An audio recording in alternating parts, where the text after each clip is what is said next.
I'm the queen, and she has this very way of talking. This lot. Adam Curry, John C. Dvorak. It's Sunday, July 26, 2015. Time for your Gimmo Nation Media Assassination, episode 742. This is No Agenda. Jade Helm, 15 plus 11 and counting. When can I stop counting, I wonder? Broadcasting live from the capital of the Drone Star State in the morning, everybody. I'm Adam Curry. And from northern Silicon Valley, where I'm still counting the July 4th, wait until the disaster. I'm John C. Dvorak. It's Crackpot and Buzzkill in the morning. Okay. This show is unrehearsed. Just so you know, the show is unrehearsed. I was thinking about that last night. I was thinking about that. Unrehearsed. Sometimes it's good to reiterate. No, sometimes it's good to reiterate how the show comes together. People think that we have meetings or, production things, table reads. Nothing could be further from the truth. No, and my internet connection just went to hell. Oh, okay. Well, I'll explain how we do it while you jiggle the handle. Yeah, why don't you do that? So every Thursday and Sunday, John and I come together to do a show. He has no idea what I've been working on, no idea what stories, what clips, or any idea of anything I've been thinking about or doing. He doesn't know my schedule, doesn't even know where I live, has never been to Austin, Texas, has never been to any of my houses. I have been to Austin, Texas. Not when I was here. Well, I didn't say that. Oh, okay. And likewise, I have no idea what John is bringing to the table. All I get is a boatload of clips. I throw them into a folder. I don't look at them, don't listen to them. And somehow the magic just happens. Huh. Did you I never knew that. What's is your internet connection? How's my side sound? Because you're breaking up quite a bit. Yeah, Bill, you sound pretty never good. mind the thing. They have these little bars now. Now, did you get a Skype upgraded experience? Because I got that this morning. No, but I'm getting this funny thing where they've decided to feed me ads. Yeah. Well, I mean, they do that anyway. But don't we pay for it? I mean, I pay for Skype. Why are they giving me ads if I pay for it? I don't pay for it. Okay. So I get these ads. And so I start to early up. We started up, and the ad comes up for Kohl's. It's a woman's store. And at the bottom now it says, "Is this ad useful or relevant?" This is my favorite trick. Yeah. And so I click no. Uh-huh. So then I go to full screen. That exact same ad crops up. Of course, but of course, why would it work otherwise? Good work. I mean, it continues to astound me when you buy something how that is the ad you see everywhere.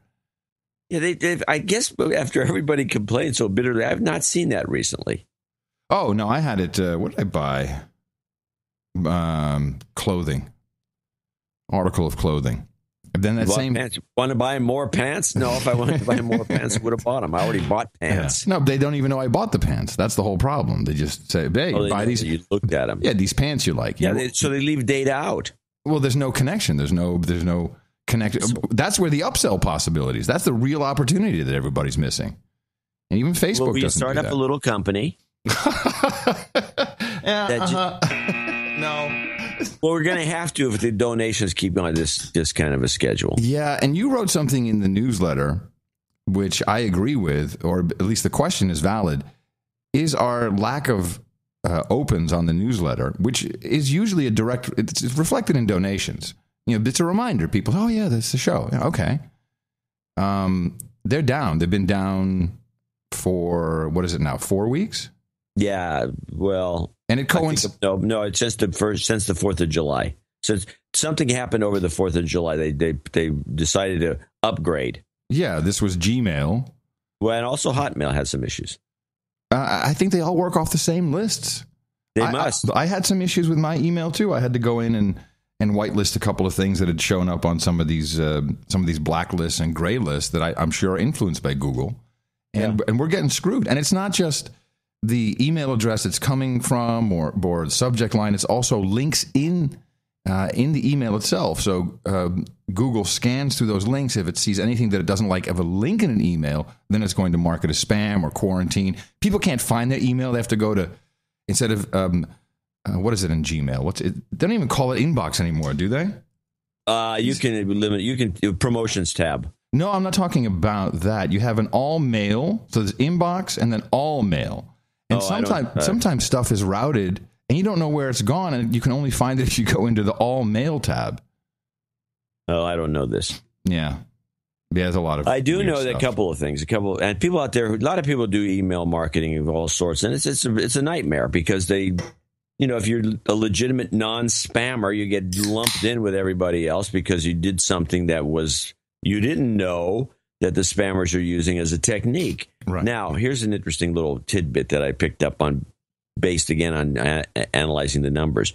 People like it, and I had more than one person say they like the bulleted list. Things we're going to be talking about in the next show, and then I have a bulleted list. Let me guess. That's a spam hook. Apparently, God. I lose at least 20% of opens. Bulleted, you spammer. Bulleted list, spam. Pretty soon you're going to do a PowerPoint with a bulleted list, and your PowerPoint will just shut down. No, it must be a spam PowerPoint. Bulleted lists are like an issue. I don't know if 1, 2, 3, 4, 5 lists, would be better, or I don't know. But a bulleted list, I think it sees it and it says that must be spam. Nobody but a spammer would use a bulleted list. People, you need to start looking at alternatives for these huge centralized systems. You really do. You need to find alternatives. What's your email guy and his name? What's his? Mark Burkell. And does he have a service? Tyme. Can anyone get service from him? Sorry? Can anyone get service from him? Yeah. No, he sells email service. Good. He sells websites, email services, all kinds of stuff. All right. I get it. And he's the anti-spam guy. Yeah. But it's, if you have a little, like your family, there's probably one guy in your family. Here we go. Thanksgiving, we will be thanking dudes named Ben. And if there's probably a dude named Ben, i.e. sysadmin, network administrator, someone in your family who knows how to set up an email server, and the family could support him, and he could set it up and run it, and you could all have your own domain names. You could have a family domain name or whatever you want. If there's a guy named Ben in your family, he already has set one up. You're good to go. A dude named Ben, not a guy named Ben. A guy named Ben.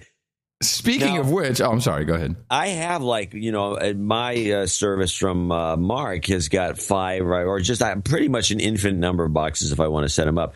So I've set them up for like Mimi.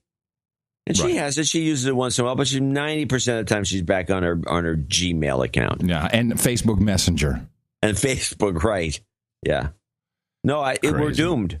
Hello. Why else are we doing this show?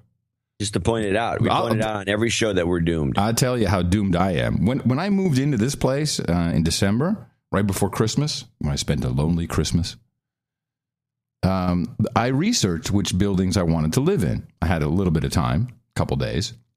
And this building that I'm in now, I liked it a lot for the view. There's no building being put in front of it. No, it's a park, so that's not going to happen. Perfect.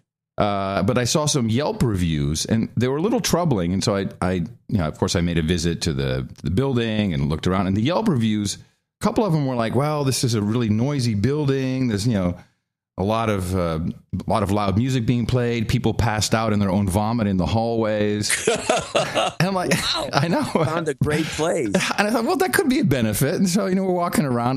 No evidence of this until this weekend.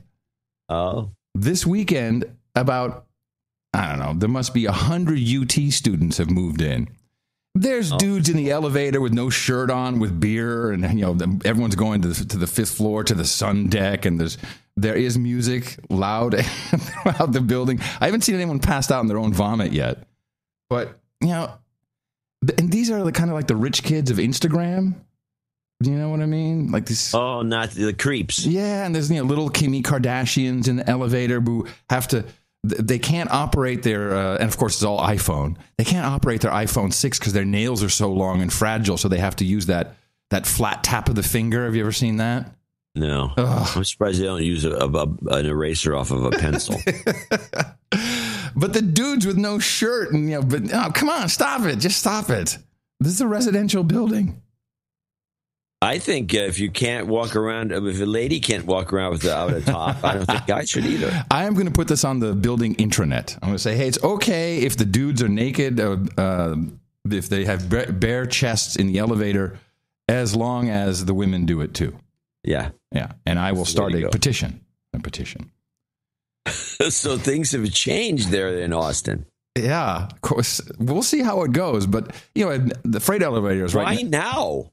I think they're going back to school, I guess, or getting ready. Back to school. Check the calendar.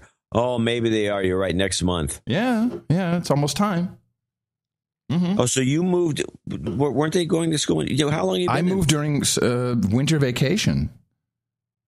I guess. Yeah. I thought maybe spring. I saw no evidence, but this and the freight elevator, which is the one I use because it's right. I'm in the corner. It's filled with mattresses that look like someone died on them. Ugh, it's disgusting. Now, here's something I've picked up.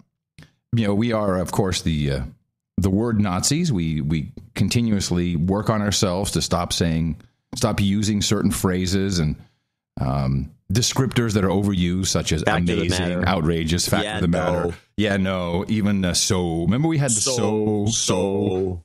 There's a new one. You ready for this? Now, people, I know it's getting difficult, or maybe not difficult, but people hear these things, and now you're hearing it everywhere. Once we tell you about it, so if you don't want to be bothered, don't listen to this. You have an opportunity to turn off the stream. 1, 2, 3, go. It's so funny. This is a phrase. Somebody wrote us about a couple of these. Well, it's so funny is rampant. People are saying, it's so funny that. It's so funny that. I have not heard this. Oh, you'll hear it everywhere now.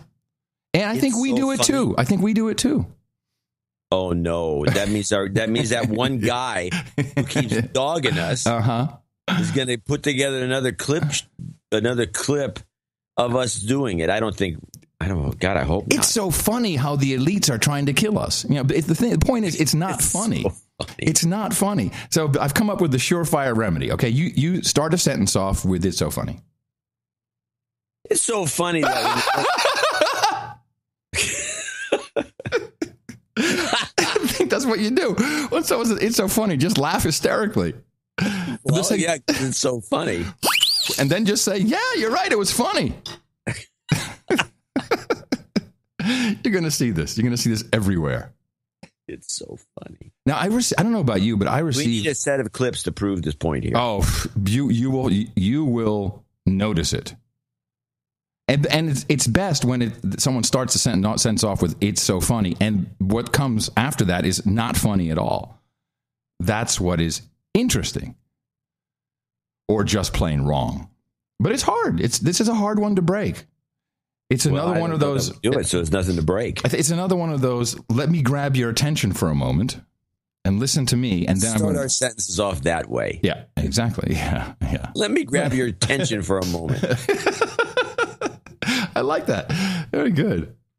Now, I received a lot of emails about the self-esteem movement. This really hit a chord, John. This was a good piece you did on Thursday. It's something that we've been skirting, and I say that because we have that little clip that we like to play, which came from American Dad. That's the one. Just tell a secret. Yeah. Hold on a second. Where is it? Yeah. This one. Oh, there's no winning. We don't like to foster a competitive atmosphere, but we laugh a lot. Now everyone hug and share a secret. Particularly from parents who say, "Oh, wow." I think, "Oh, wow." I said, "Oh, wow." You said, "Oh, wow." Yeah. I didn't stop you, but you said it. Let me interrupt you for a moment and tell you something that I need you to listen to. Parents who are very cognizant, but also, and I always like this, particularly on our show, since we have such a range of demographic. I got 3 emails, at least that I'd like to discuss, from millennials who listen to our show, which is nice. Yeah, we have quite a few. We do. None in my family who are millennials that listen, but it's another story. This is Rob C. In primary and middle school, we'd get participation ribbons for being part of an event. But if you played in a little league, you didn't get anything for losing. You got a verbal, quote, "You all put out a lot of effort out there. Let's practice and get better." By the time I was 13, the self-esteem movement was in full swing, apparent in the children's programming known as Barney and Friends. Now, I don't know if this is known worldwide. Barney, the pink, was he an elephant? No, he's purple. Purple, what was he? Dinosaur. Purple dinosaur, pink elephant. I'm sorry, that's a strip club. The purple elephant. Not an elephant, a dinosaur. Dinosaur. Of course, we had. Oh, I should have pulled this song. The one, you are special. You're the only one. Oh, I have it on. If you went to my YouTube channel, you could look up my Barney clips, and I have the animatron Barney sing. I'm not gonna ask to the point of 4 million hits. I am just not going to ask why you have Barney, a collection of Barney clips. Well, I'll tell you why. Please do while I look it up. It's funny. It's so funny.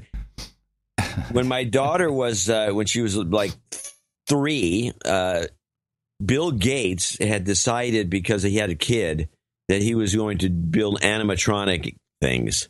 Yeah. And so Microsoft had a couple of products, and the main one was this animatron Barney. And you could touch it, and it would laugh and wiggle and talk and sing. And you could also sit it on top of a little of an induction device, and then you could play computer games with Barney. He would be sitting on this induction device, and he would say things that were playing on the game. What is an induction device exactly? It's like it's like an RFID thing. It's like the wireless chargers. Yeah, I got you. Wireless chargers. It's connected, but without wires, but not through radio. It's just through induction. Allow me to play the song for a moment, so at least we get an idea. I think most people have. You're important, though you really are. You're the only one like you. The world is better just because you're here. You should know that we love you. 'Cause you are special, special. Everyone is special. All right, everyone is special. Okay, well, that wasn't one of the songs. So, well, let me finish the song, the note. Okay, but anyway, I just want to say that's why I have this thing, and I think it's a collectible. Okay, so I'm sure. So the like lyrics, everything else. Yeah, that's why you are an archivist, Mr. Dvorak. So you are special. You're the only one. You're the only one like you. There isn't another in the whole wide world who could do the things you do. And this. Including drool. And Rob says, I also observed that kids that watched Barney were little shits, and kids that didn't were well behaved.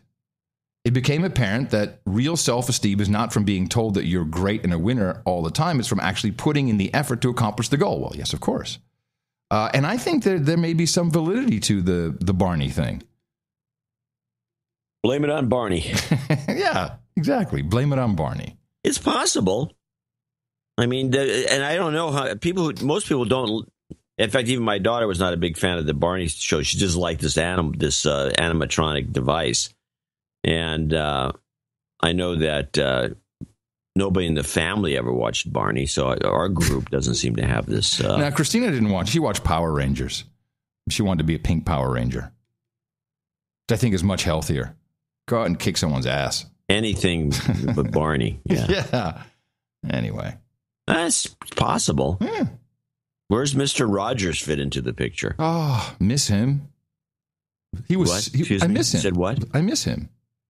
Okay. He was so gay. I don't know. Was he really? Oh, please. Oh, please. Yeah, I think so. So where are we going with this? You started off with the... I don't know. We went off on a tangent about Barney, and then you were trying to justify your collection of Barney clips, and it was downhill from there. I was trying to justify. Yeah, that's exactly. Oh, really? Yeah, that's what you're trying to do. Uh-huh. Now, let me see. Well, since we're talking about millennials and younger people, this is something that showed up on CNN. This is in response or in regard to... what was the woman who hung herself with her feet on the ground in the cell? The one in Texas? Yeah, was it Texas? In the Houston area? I think so. Yeah. Yeah, that's the one. Her. Bland, I think is her last name. Or was her last name? Bland. So I watched this video, and the video itself, the dash video from the cop car, the audio is outstanding. Is it common practice for cops to wear wireless mics? To be mic'd up? He was mic'd. You could hear you could even hear his feet squeaking on the pavement. I mean, it's possible that It sounds questionable to me. It sounds sketchy. Well, in fact, I have a clip later in the show that is same kind of thing. It's like, did they have some audio engineer get involved with this? Because normally you wouldn't have this sort of a sound. Well, it was, the sound is outstanding. You can, of course, you can't see if it syncs to the lips because it's just too far away. But let's just take it at face value. She's very clear about her rights, and she's very clear about what she does and does not have to do. And I believe her to be initially quite appropriately responsive to. You can't talk to cops anymore. Well, here is Alan Dershowitz. Alan Dershowitz is a renowned lawyer. Is he a constitutional lawyer, or is he just a wedding lawyer, a marriage lawyer? Isn't he? No, he's a professor of law. Oh, professor of law. Now, what would you expect a professor of law to discuss on CNN when we're talking about your civil rights, i.e., a cop can't just open the door and grab you and force you out and then point his taser at you and say, I'm going to light you up if you don't get out of the car. This is not appropriate, certainly not for a failure to signal. I know, failure to signal. Your left turn blinker was on. So listen to this, which I found, I mean, this guy should be, what university is he at? He should be fired from the university. He's been acting very strange of late. He used to be more just pretty standard kind of left-wing professor with a lockstep opinion of things. Now he's gone. I don't know what's happened. I believe he's still at Harvard. I think he was always at Harvard. Well, he should be removed. Tenure revoked. I'll look it up. Okay. I think. I'm not sure. I don't know if you'll be able to think when you hear what he says here. She committed the worst crime possible, contempt of cop. I lecture my students, first-year criminal law students, particularly the African-American students. I say, you have rights, constitutional rights. You're going to learn about them. Do not exercise them when you're arrested by a police officer. I'm not blaming the victim here. She was not at fault. But let young people understand when a policeman arrests you, it's, yes, sir. What can I do for you, sir? Yes, sir. You don't smoke at him. You don't give him any lip back because you're going to end up on the wrong side of a gun. Why do you have to give your black students that Because advice? they get into so much trouble if they don't do it. We live in a racist society in which police officers often engage in this kind of conduct. When you're contemptuous, and when you're a black person and you're contemptuous, it's even worse. Shut up, slave. So there's a law professor Why telling should he be fired? That's absolutely correct. Oh, I could not disagree more.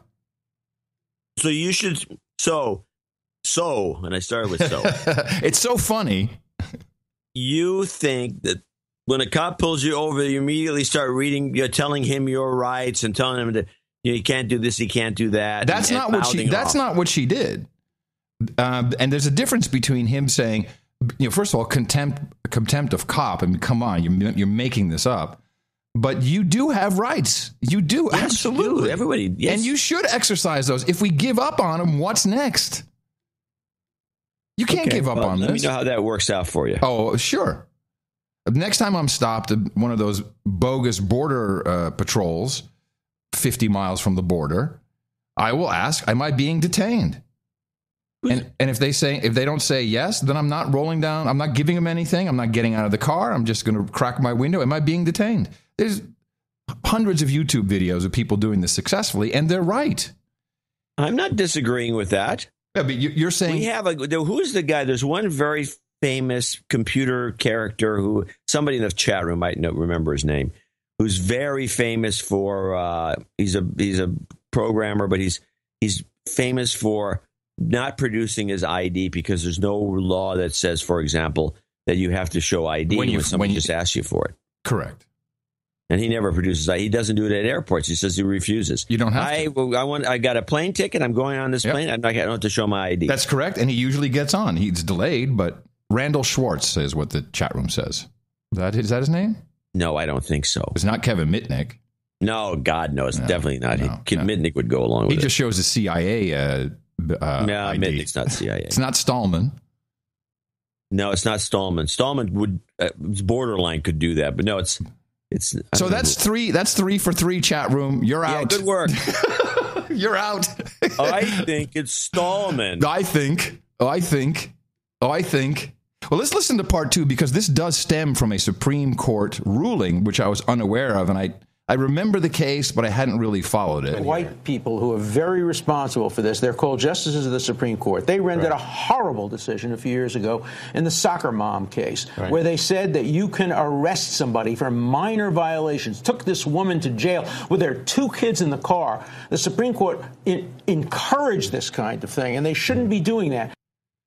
Do you remember that, the soccer mom case? No. Yeah, so the kids were in the back of the car, 2 of them, younger kids. And they were buckled in, and everyone was driving along. And I guess the kid had some toy, and it dropped it out the window, as moron kids do. Like, oh, I wanted to see if it could fly. So, and I think it was a provincial road, or it wasn't a highway. So she stops, she retraces her, she turns the car around, retraces very slowly, like 15 miles an hour. And she said, "Okay, kids, you can unbuckle your seatbelt so you can look out the window, see if you see it." And I believe the road situation was safe. And then a cop pulls up next to her and says, "I'm sending you to jail." And yeah, he took her in. And and she fought that, and it became a Supreme Court case. And the Supreme Court said, "Yeah, no, the cops." I said, "Yeah, no, the cops have the right for minor offenses to arrest you, even if there's just some suspicion of, etc." I would have to look at the They should have brought the cop. Did put him on some web pages of Big Dick. Yeah, Big Dick. He's a big dick. Mom's trying to find some toy, and she's going to drive slowly, and she's by herself. The roads it's not the freeway. The kid didn't even, the cop didn't even ask what she was doing. He pulled up next to her and just yelled, "You're going to jail." Yeah. And you know what? These are just outliers. It's what the media focuses on, because, of course, most cops and firefighters and EMT and doctors and nurses and teachers, they're normal. They're good. They're okay. They're good when people. You work for the government, you work with... When I was at the Air Pollution District, I always tell people, when you're working with government agents of any sort, just be as nice as you can, because there's these guys, and we knew everyone in the agency knew who they were. There's only a couple of them, but one in particular who was, I knew the guy's a friendly guy. I liked him. But he would just get off on just finding somebody he could harass. He'd go to their place. He'd write them up for everything. He'd make their life miserable. We all talked about it. We all talked, boy, what's he going to do now? Right. And he'd go find some guy he hated that just said something to him. It ticked him off. And next thing you know, he's on the guy writing him up and making his life miserable. And then, until you get transferred to some other area. Right. And then you'd go, if you got transferred to one of his old areas, these guys would read you, or not read you the right. They'd be singing the blues like to an extreme, telling you all the crazy things that went on. And what are you going to do? He's following the letter of the law. He's going by the book. Yeah. Well, I still think it's inappropriate for a professor to tell his students to just shut up and say yes, sir. Come on, that's slaves. That's not okay. Yeah, just shut up. That's not okay. All right. Well, I think I think your position is well founded. Now, this Black Lives Matter movement, which we've been. Yes, and I wanted to talk about that a little bit. Oh, good. Me too. Before we talk about the movement itself, I wanted to talk about the reaction that we saw and that we mentioned on the last show, and I want to discuss this just for a minute from a sociological perspective based on in and out groups. Now, I brought the clip back. It's the O'Malley clip, I think, or whoever it was that was talking said, let's see, where is it? I'm getting too many clips, so I can't find them anymore. Martin O'Malley, All Lives Matter. Yeah. Play it? Yeah, play it. Every life matters, and that is why this issue is so important. Black lives matter, white lives matter, all lives matter. That's Democratic presidential candidate Martin O'Malley getting heckled at a liberal convention for actually saying all lives matter. Imagine that. He then later came out and apologized for saying that. He's sorry. When you said in-out group, what does that mean, John? Well, I mean, it's like cliques. Ah, okay. You can be in a group, you can be out of it. It's also code words that allow you to be in a group or not be in a group. You can say things a certain way, and you can tell this guy's not one of us. He's not one of us. Right. And that's why they were booing him. And let me explain this. This is one of those things that I'm going to throw. I've told this story before, probably not for a few years, so I can tell it again. I have a little timer here. I was up at Boeing doing an article on their products, and really, I ran into an engineer. Were you trying to get a free plane? I'm trying to get a free 737. I'm on to you. Just not. Cheap bastards do not have review units. I'm on to you. So the guy is review unit. What? Review unit. Yeah, review unit. A loaner. A loaner. Oh, send it back to us when you're done. This engineer says he did some writing for PC World, and he had this story to tell me.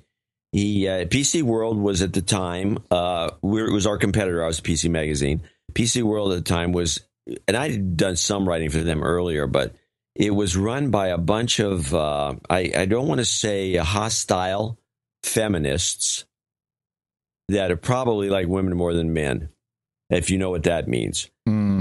And the place was pretty much run by that group, that type of group, or that type of personality. And that's what they'd hire. You hire likewise.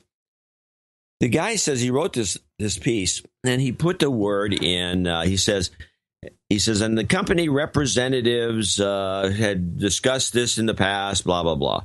He got the copy back because they like to go, some of these people like to go back and forth. Would you like to look it over after the edits?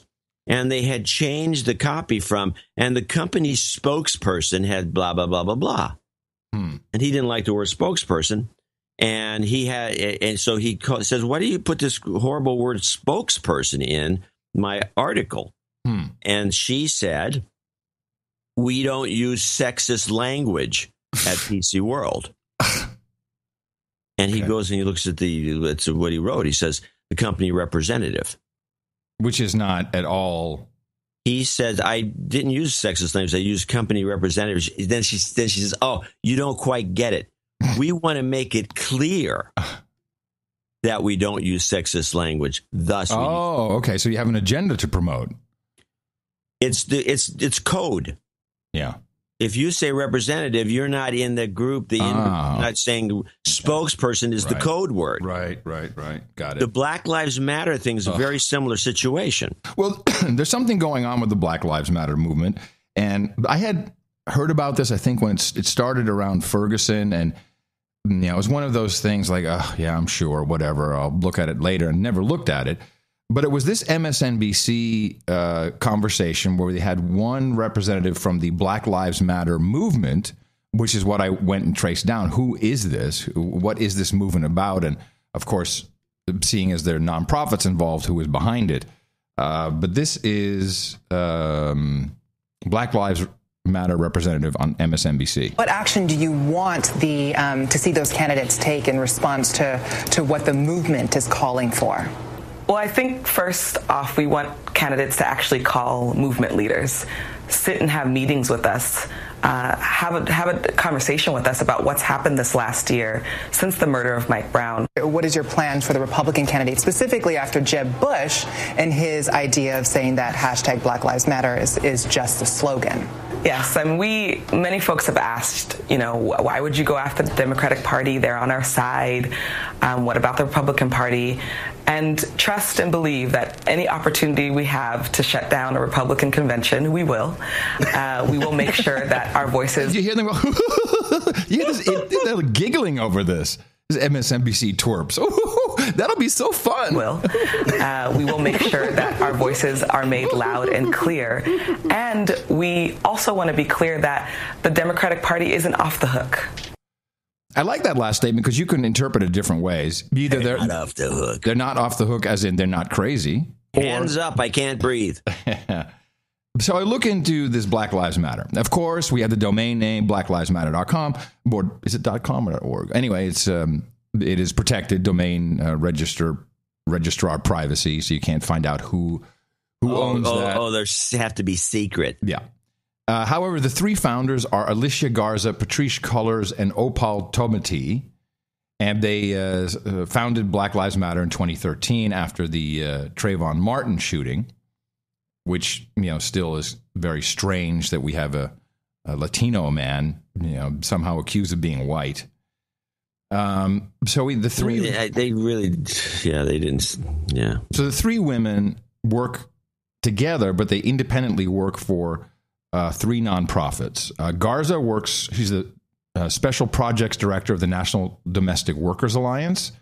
Colors is the director of Dignity and Power Now. And the Tometi is executive director of the Black Alliance for Just Immigration.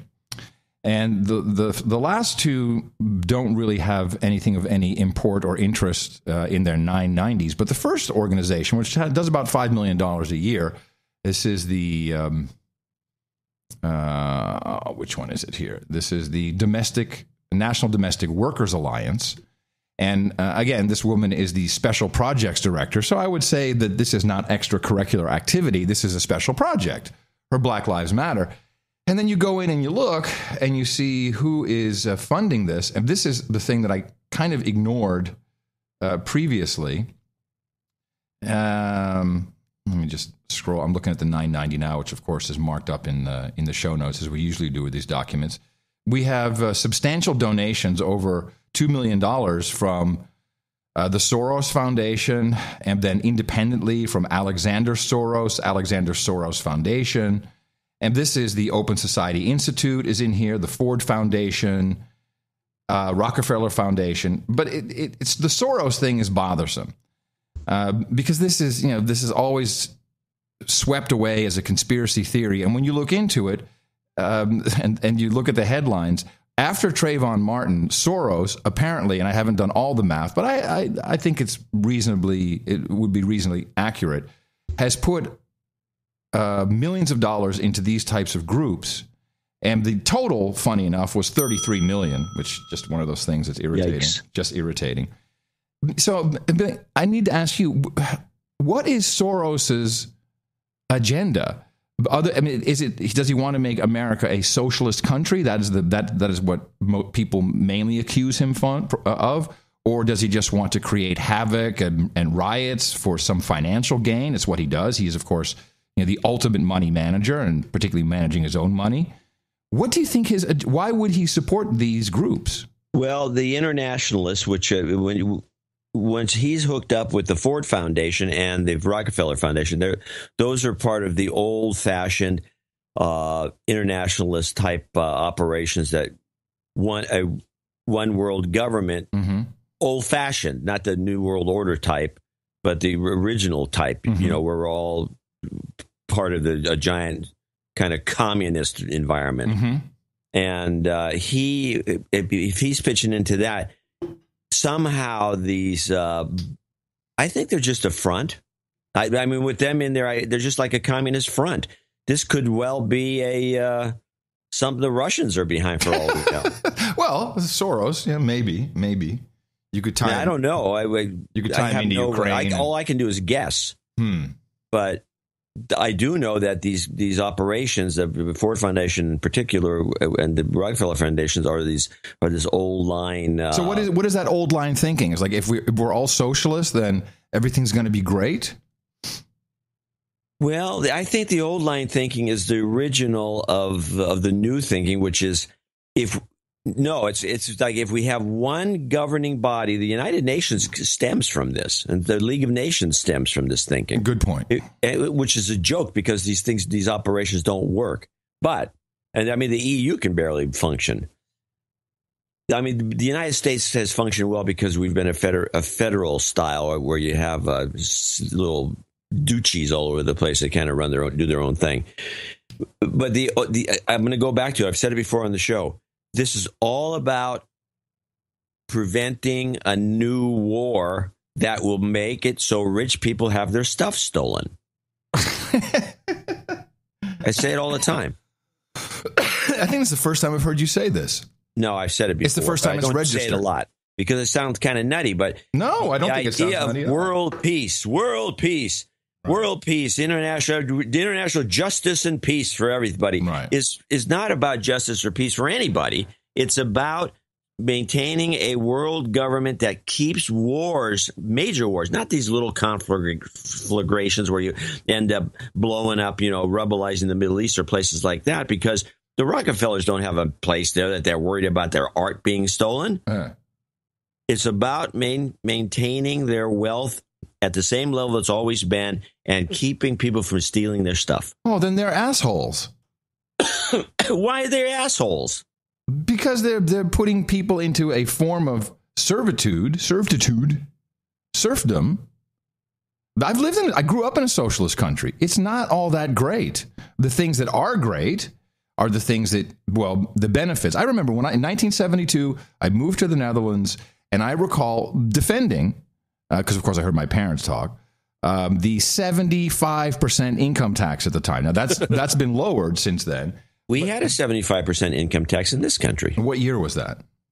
I think it was during the Eisenhower administration. Well, this was in 72. And I would be quick to tell people, yeah, but healthcare is free. Of course, it's not free because you're paying for it.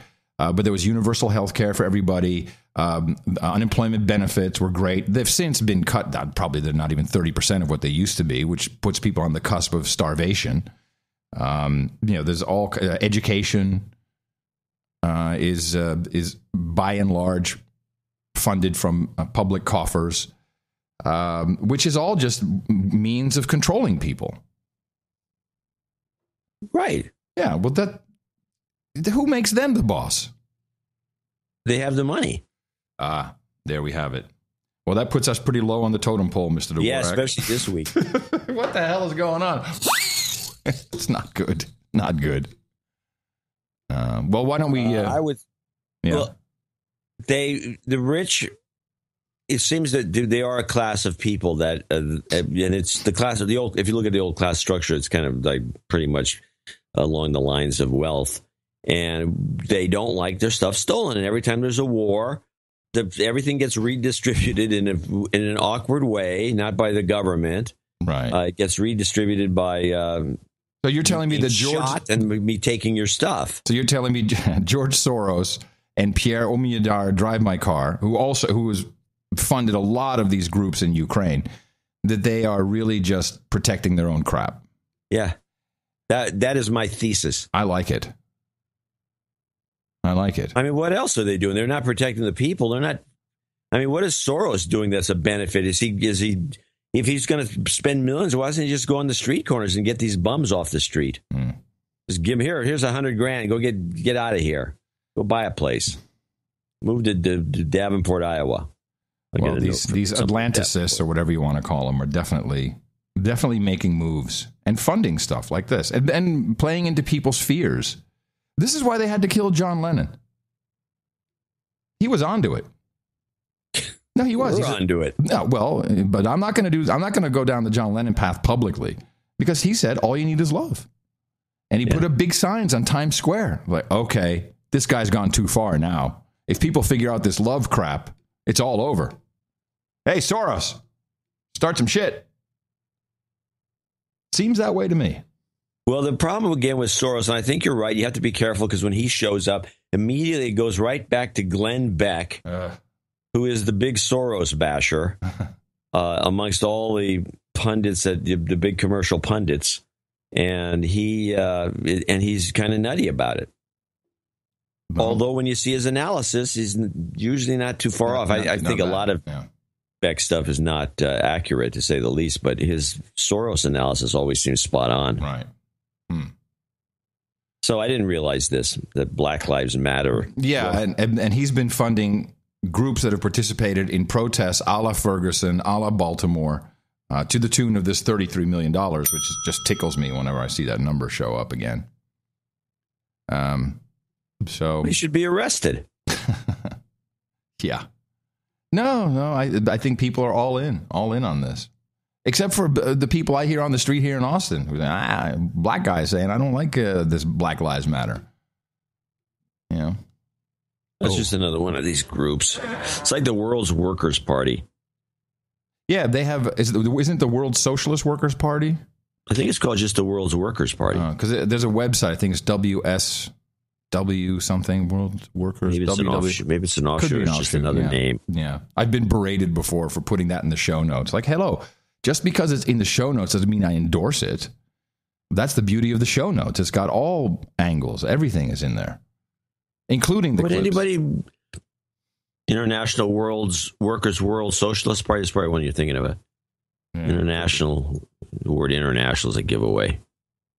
The WSWS.org. Yeah, that's it. Yeah, that's it. WSWS.org. Marxist analysis. Yeah.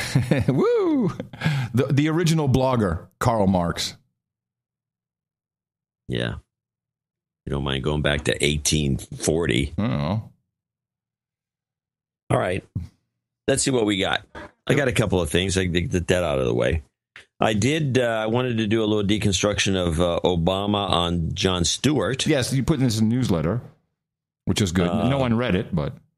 No, but here we go. I like this. Okay. Now, I've noticed, I want you to see if you can spot, let's see what we got here.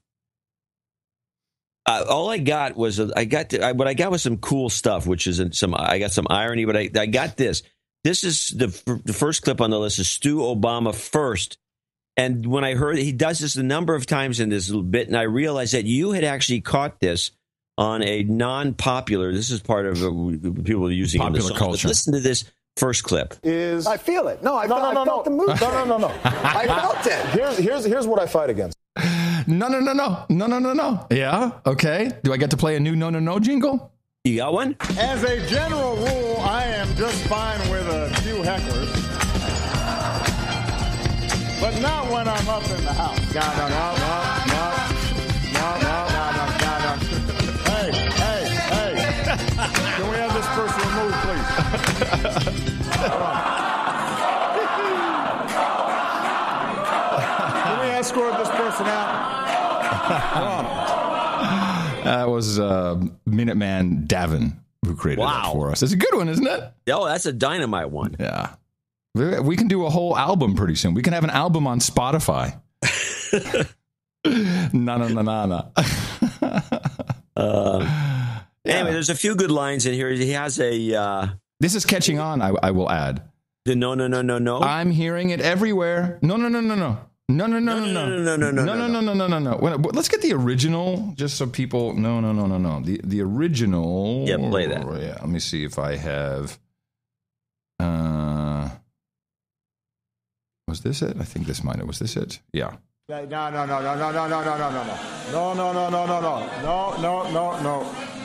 Hey. Just one more. I like it so much. Can't stand myself. 1, 2, 3, 4. No. Hey. No.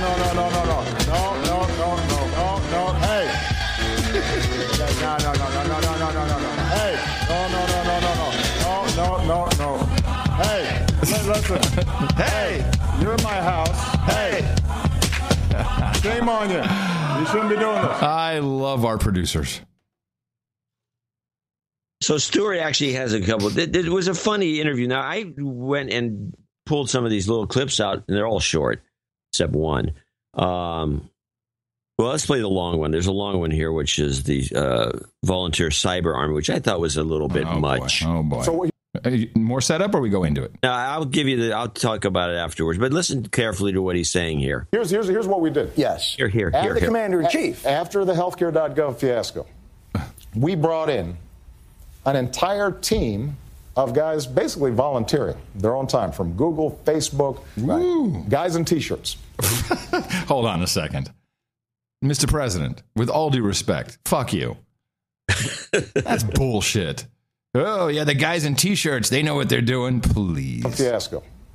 We brought in an entire team of guys basically volunteering their own time from Google, Facebook, guys in T-shirts. They're not wearing T-shirts now. They are dressing up a little bit, although not that well. Understood.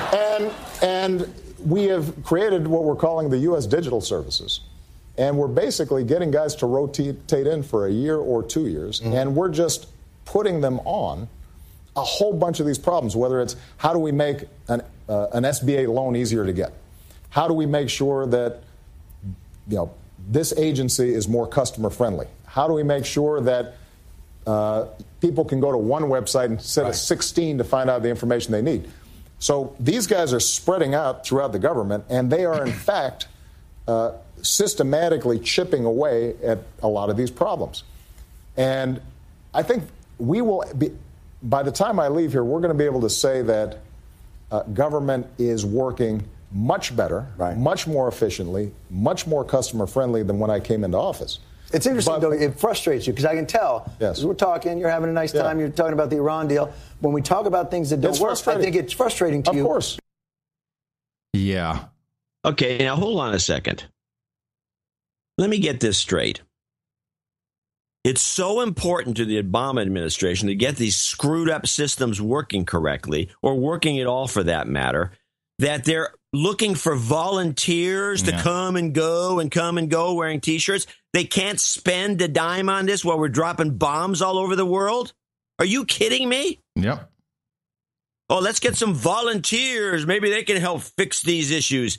Hey, how about paying somebody to fix them? How about firing the people that are working there that's supposed to be fixing them?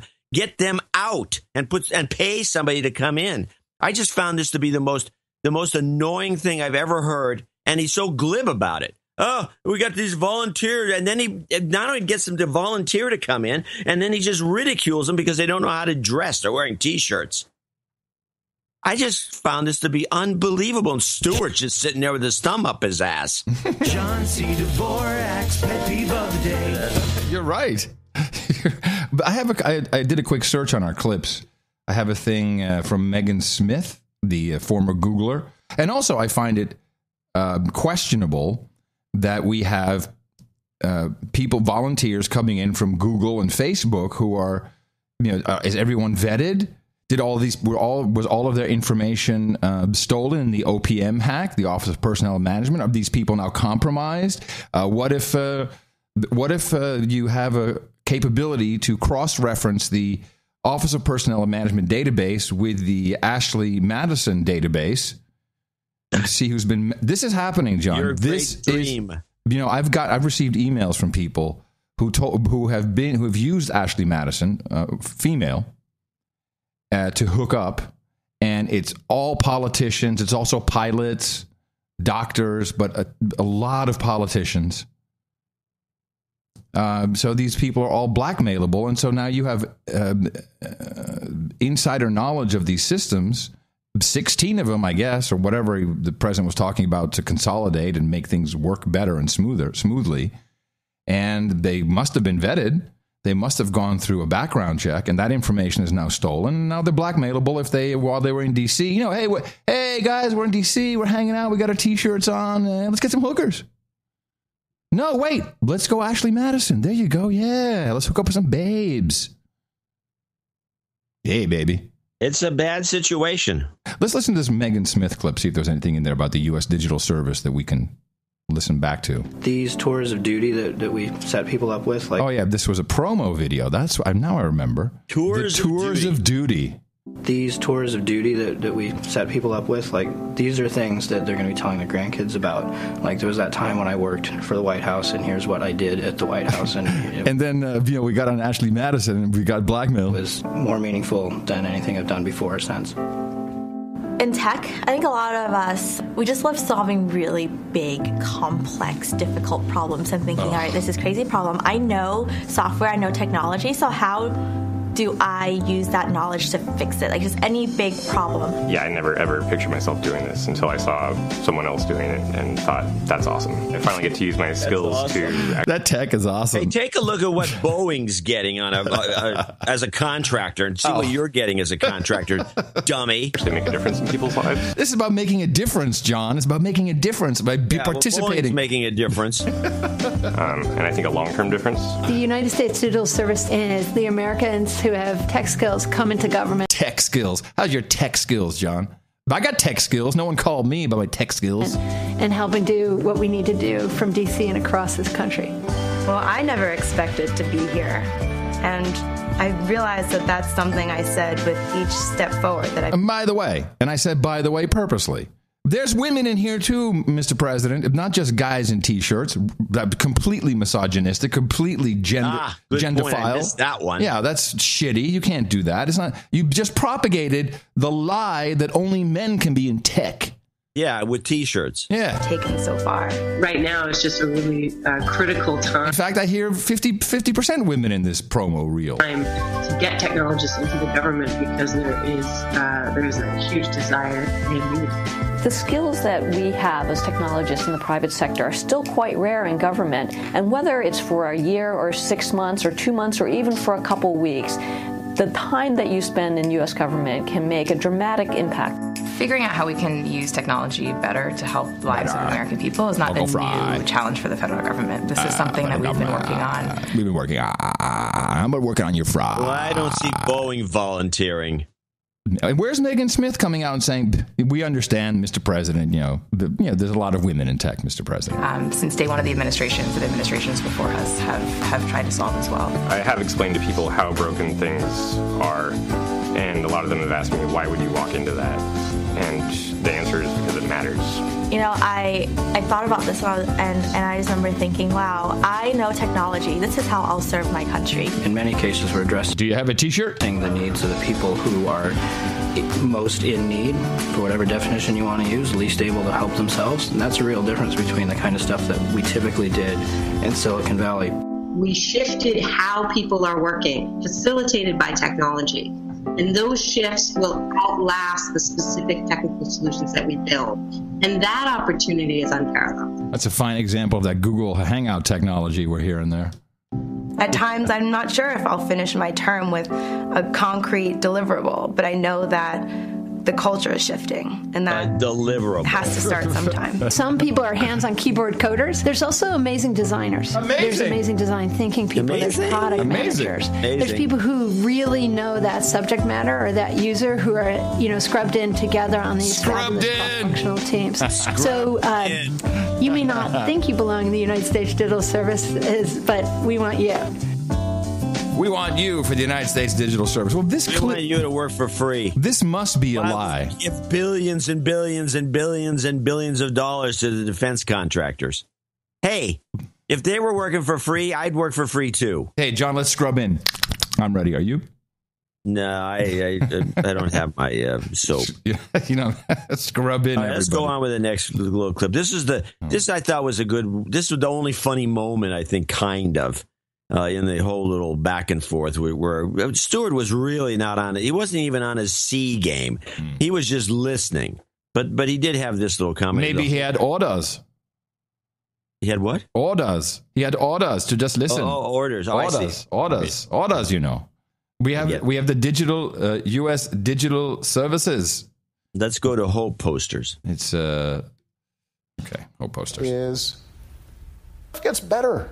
If we work at it and we stay focused on where we're going, it doesn't immediately get all solved. And I warned against this when I was running for office because everybody had the hope posters and the this and the that, and everybody was feeling like, hey, we didn't make those. You made those. No. Blame it us. No.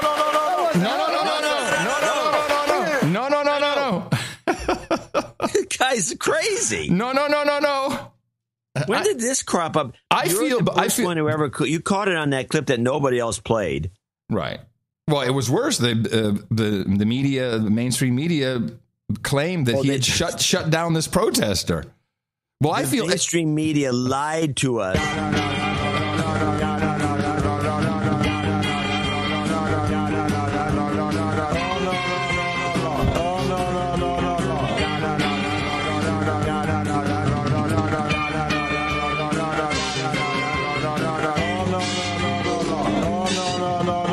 And it is one of the most condescending things you can do in a conversation because you are pretty much saying, shut up. No. And it catches on. People do it. And people No. People don't necessarily mean it poorly, but it creeps in. And of course, when the president's doing it, this stuff goes viral. Well, he's been doing it a lot more than ever. Well, he has a lot of no to say. Now, I found there to be there's a very ironic moment. I just thought that there's subtle messaging that goes on just with the media itself. But play this part here, which is the Stu Obama break irony. Recognizing we're still to do. In terms of the Middle East generally, we should probably, if you're going to get in the Middle East generally, I should take a commercial break. You sure? I'll I'll take a commercial break and come back. No, you absolutely do. And what you said about the Iran pact was excellent. And once the Senate shoots it down, we'll talk about it again. We'll be right back with more from President Obama. All right. After that. Just as a note on this, I'm seeing the following meme, which was expected, that the international community, the world is in agreement with this Iran pact. The world is in agreement. That's because the UN Security Council has. Republicans aren't. Whereas we know that the law in the Constitution, it's Article 2, Section 2, Paragraph 2, that treaties must be done with the I think it's advice and consent of the Senate, 2/3 majority. Yeah. Do we want to move into that, or we'll get in that in a second? Well, the point of this clip was not anything to do with that. I'm sorry, that was part of it, actually. Now she went off on that tangent. The point was, here I am. I'm with the President of the United States about to talk to Iran. But what's more important than the leader of the free world talking about this on this broadcast? What's more important than that? A commercial break. So who's really running things? And this is why I'm telling people, I can't say it enough. You cannot get honesty at all, or any sort of thing that's not completely corrupted by advertising. Whoa. People to support this show, and we don't get enough support. Well, with that, may I thank you for your courage and say in the morning to you, John C., where the C stands for commercial-free Dvorak. And in the morning to you, Mr. Adam Curry. Also in the morning, all ships at sea, boots on the ground, feet in the air, subs in the water, and all the dames and knights out there. In the morning, everybody in the chat room, noagendastream.com. Good to see everyone giving us absolutely no useful information. If you're going to put something in the chat room, then look it up before you do that. It's not about who's first, it's about who's right. And in the morning to our artists, we'd like to give a big hearty in the morning to Martin JJ, brought the art for us on episode 741. And 741 was that the Bad Optics, I believe? Yes, Bad Optics. What was it? Yeah, Bad Optics. And the artwork was the Self-Esteem Trophy, the No Agenda Trophy with Loser on it, which is a good one. That's what this trophy should say. Yeah, Loser with little stars and stuff. It's beautiful.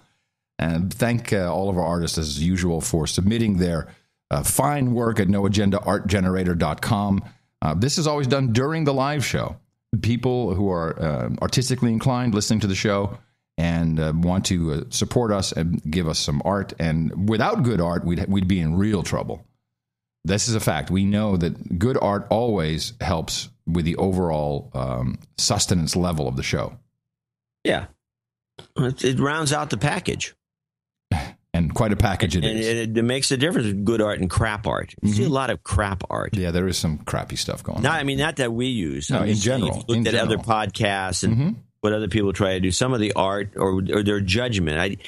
I would say that if your artistic judgment is so crummy that you think something that's just lopsided head or whatever that you put up there, you think that is good art, I would question everything. I look at it as a gestalt.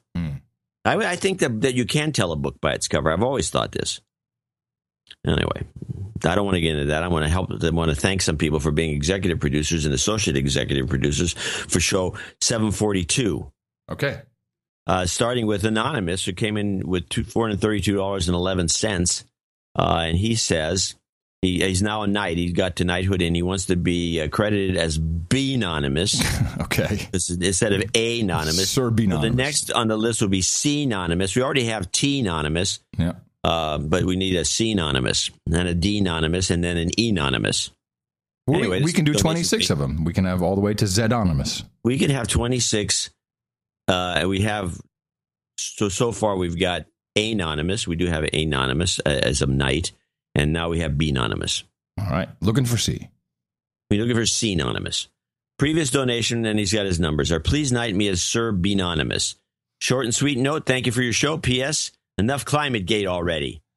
Yeah, this is something that cropped up on the No Agenda subreddit, which I look at from time to time. And typically this is what happens with all open fora. Be like, yeah, Adam's full of shit. John even hates the Agenda 21 climate stuff. They should stop doing that. Oh, I don't know why. I like it. I actually do like it. I just don't like it at the beginning of the show. Yeah, I'm working on it. And then he says, John, choose a medley of your liking. I didn't notice that earlier. I would have thought of something other than what I'm going to suggest. Let's try one. Do we have some old Hillary stuff that goes way back? Yeah. I want to hear an old Hillary clip we haven't heard for a long time. And then I'd also like to hear the Clippity Clop song. Okay. So Clippity Clop. I can get that one. I think. I wish we had set this up earlier. Okay, Clippity Clop I have, but then you say you wanted some old Just Hillary? any old, really old Hillary, just go by date. Okay, let me sort by date. Okay, and this goes, we'll go back to...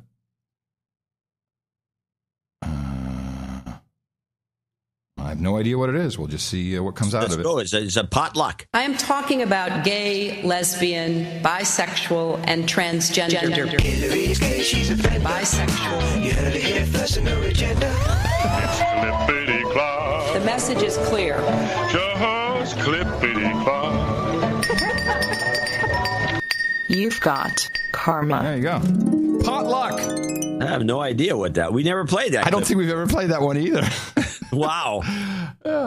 Digging into the pile. Or this one. What is thy bidding, my master? Each year on my birthday, every American gets a cupcake. Yes, my master. All right.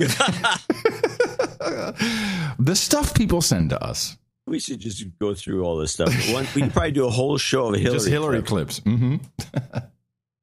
All right, I got a letterhead thing from actually it's a funny letterhead from the National Engineering Forum, and we have Sir Daniel Miller, engineer extraordinaire, for $333.33 from Goodlettsville, Texas, and he sent in a note. He sent in a check. Nice fact. No agenda, karma works. I recently sold my house for a tiny profit and thought I should send some more value for value your way. Your analysis of the recent incident in Chattanooga, just down the road from me, was superb, and I thoroughly enjoyed the show 200.7 and the interviews. Also, I am taking a page out of the JCD playbook and getting married on August 8th. Okay. 8/8. That is 8/8. That's your wedding date. Yes, 8/8/88. 8/8/88. Yeah. But the only reason you did that is so that you could remember it. Sad but true. Mm-hmm. I'll never forget your new grandson. You remember this? What about him? Well, we were talking about him. I think it might have been after the show. And I said, what's his name? And you said, I said, wait, you don't know your grandson's name? He said, he's new. I'm not used to him yet. He's new. I say the silliest things. Yeah. With the note. But it's true. To celebrate the heritage of my intended, I would like some magical shape-shifting Jew karma. Then I humbly request that John select one of his favorites to honor my upcoming nuptials. Today is Let John Pick Clips Day. I guess. You guys consistently knock it out of the park. Bravo! Daniel Miller. He's up to $1,666.66. He made the point of pointing that out. Nice. So we'll... well, what do you want? What do you want to pick? Well, I was just staying with the Hillary theme and those old ones, both of which we've never heard before. Go down the list and go to the next one. Okay. All right. That will go all the way down the list. And let me see. Okay, I'm just grabbing something. I'll play that first before the shapeshifters. End pornography and end patriarchy and the violent degradation of women and enslavement of women around the world. While we can talk about that, but we do need mass resistance. And I did want to ask people, look, the idea that I think that was no good. Let me. Where's Hillary? I don't know. I'm just playing whatever says Hillary. All right, play the next one. that I could go back to what I had been doing, but unfortunately, it was going back to where we had been in some respects 30, 40 years ago, rather than picking up the pace of where we had moved toward. This is called Hillary blabbering. Very struck by how difficult it was for so many children to be successful in school, despite all the education reform that we have done and experimented with over a very long time now. This is the one where she lost her something like a sheet of paper. Her teleprompter or something? Yeah. No, remember she had the sheet of paper and somebody jumbled them up. Oh, man. Okay, let's go on with the shape-shifting. Pay attention, everybody. Woo! Roll up for the magical shape-shifting Jews. Step right this way. Roll up for the shape-shifting Jews. Roll up. The magical shape-shifting Jews. Roll up. A little illustration. The magical shape-shifting Jews. Roll up. It's such an aggravation. The magical shape-shifting Jews. Amen. Fist bump. You've got karma. Tricia Worthington from Miami, Florida, came with $314.15. I'm with Adam about Donald, about the Donald. He is speaking the truth, and some of us recognize that. Hell yeah. End of note. Mm-hmm. Thank you, Patricia. Garrick Shanley in Johnsburg, Illinois, 23302. Gentlemen, the letter's been in my head for a few months after a long, boring Saturday alone. My choices were either write you guys or get drunk. I am not as talented as some of your listeners, so I cannot do both at the same time. Ah, damn it. My boys were introduced to No Agenda during a road trip last year, and as a result, my oldest son, Nick, became a regular listener. As such, he has developed a keen sense for recognizing BS and has grown into a very crappy slave, as his teachers can attest. Good. A recent assignment by an English teacher was defined as writing an essay about how a living person had made a positive impact on your life. Nick had recently been inspired by the philosophy of Socrates and the call to know thyself. He asked if he could do a paper on Socrates and was told no, because he was dead. Nick would not accept that answer and challenged the teacher by volunteering to write a 2-page rough draft for her to review and try to convince her otherwise. She agreed. While standing by his desk reading the rough draft, she muttered something about, I can't believe I'm doing this, but okay, you can write about Socrates. Well, I'm happy. He can write well and thinks deeply. I was most excited about his decision not to just shut up and get in line with the other slaves, but instead stood up for his idea and pursued his passion. I credit you. Nice. Taking a mountain out of a molehill here, by the way. I think this is good. I credit both of you for helping him see past the logical fallacy of appealing to authority and to choose to think for himself. Also, thanks for Todd Elgie of Katy, Texas, for hitting me in the mouth. Jingle of your choice again. But if I could get some regionally focused job karma, that would be great. I'm in Houston trying to find a job in Chicago to get back to my family. Thanks much. Garrick Shanley. All right. Letter. Well, why don't I just pick something then? You hit it. I'll just pick something here. What did we have? Okay. We'll try this one then. When your voice is that high and contains vocal fry, that's annoying. Jobs, jobs, jobs, and jobs. Let's vote for jobs. You've got another genius. Robert Vogel in Arlington, Virginia, $208, last but not least on the list. So how did I hear about No Agenda, he asks? A Dvorak plug on one of Leo's shows several months back. I've given up on mainstream media and even some other podcasts. Don't even have time for Leo anymore. Keep it up, guys. I'm 60 trying to get my 83-year-old mom to listen. She has a Mac, Skypes, but does not have much use for Trump. Just need karma. Send pictures. You've got karma. And that concludes our executive and associate executive producer, which is almost a longer list than we have the rest of the show. Remind you to go to Dvorak.org/NA for the Thursday upcoming show, which will have lots of good stuff, too. Got a nice note from the dude named Ben who created the Sounds of No Agenda iOS app. And indeed, it had been stuck in Apple limbo. That's why when we talked about it on the show, it wasn't available. It's available now. And I wanted to promote that. There's a link in the show notes, of course, 742.noagendanotes.com. And there's a cool feature in this. So it has 110 of our jingles. This is purely our jingles and our longer form songs, etc. But what's nice about this particular app is you can do a dub smash or whatever they call it. Dub smash. Yeah, so you choose one, and well, in fact, I have an example. If you go to dub.grumpyradio.com, you can do this right from the app, dub.grumpyradio.com, and you hit the button, you hit record after you frame up your face in the camera, and then you lip sync along to it, and it's quite funny. You can't give us an example? Well, it would only be the jingle. I said dub.grumpyradio.com. If you would type that into your browser, then you would see a dub video that I personally did. Oh. Yeah. So that's why I mentioned that, John. Yeah, I know. I realized that. But then again, I was thinking, well, why bother? Because it helps the show. And I was also thinking the following. Every time I've been going online like this and doing anything, it screws up my Skype connection. It does, a little bit. Depends. I think if Flash loads, which is exactly what will happen. Oh, no, wait. YouTube is HTML5. It should be okay.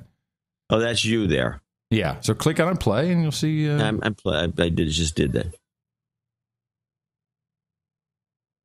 Okay. That's fantastic. Dvorak.org/NA. All right, everybody. Besides helping us with apps, you can always go out there and propagate our formula. Our formula is this. We go out, we hit people in the mouth.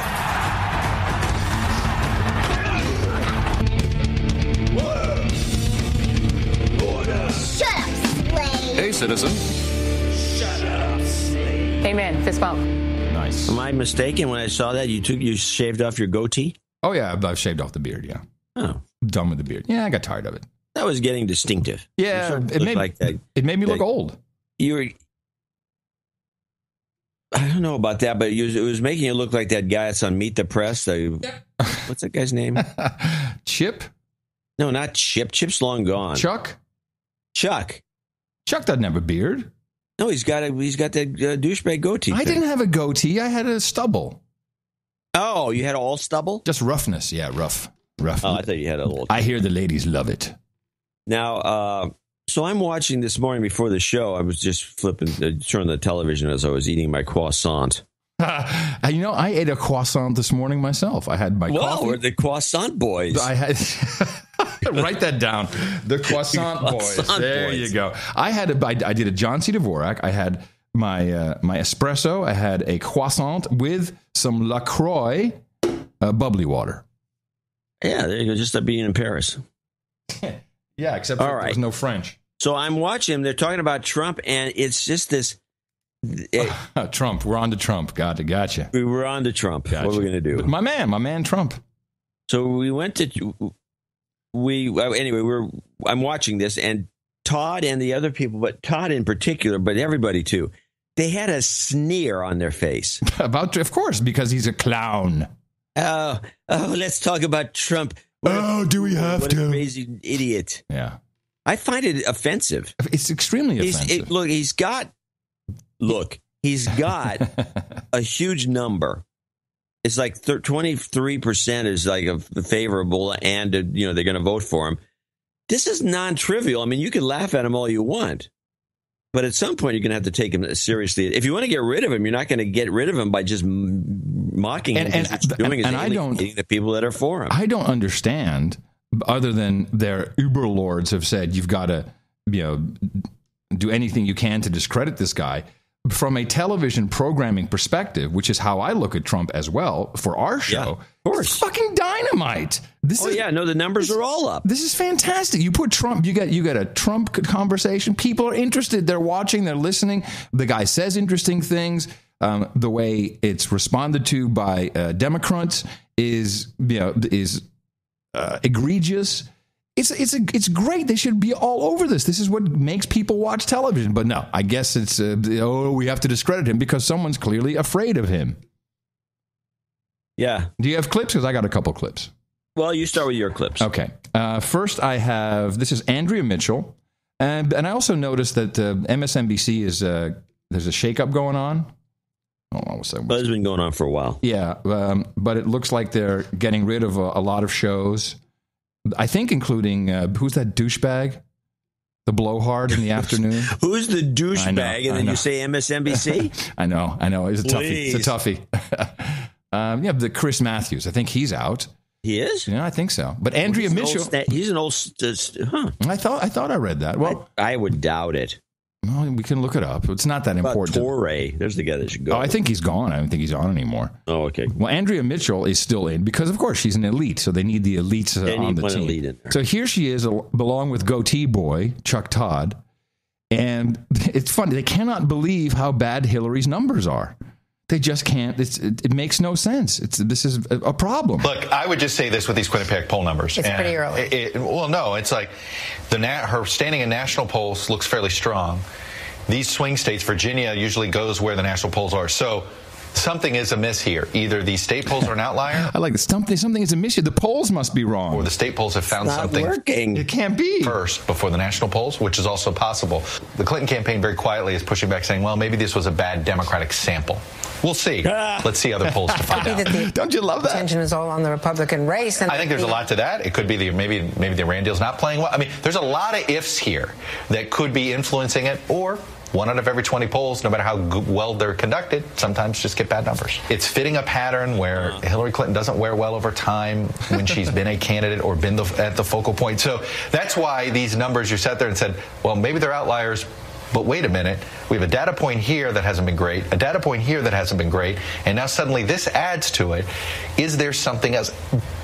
Look, everybody's watched this campaign, and we all come to the same conclusion. There's something just not quite right. Something is not quite. Now, this wasn't specifically about Trump, but I thought it was interesting in light of his numbers. Well, now that you bring that up, I have a Hillary clip. I have a couple, but there's one in particular I want to play, which is the email clip. And I'm going to set this up.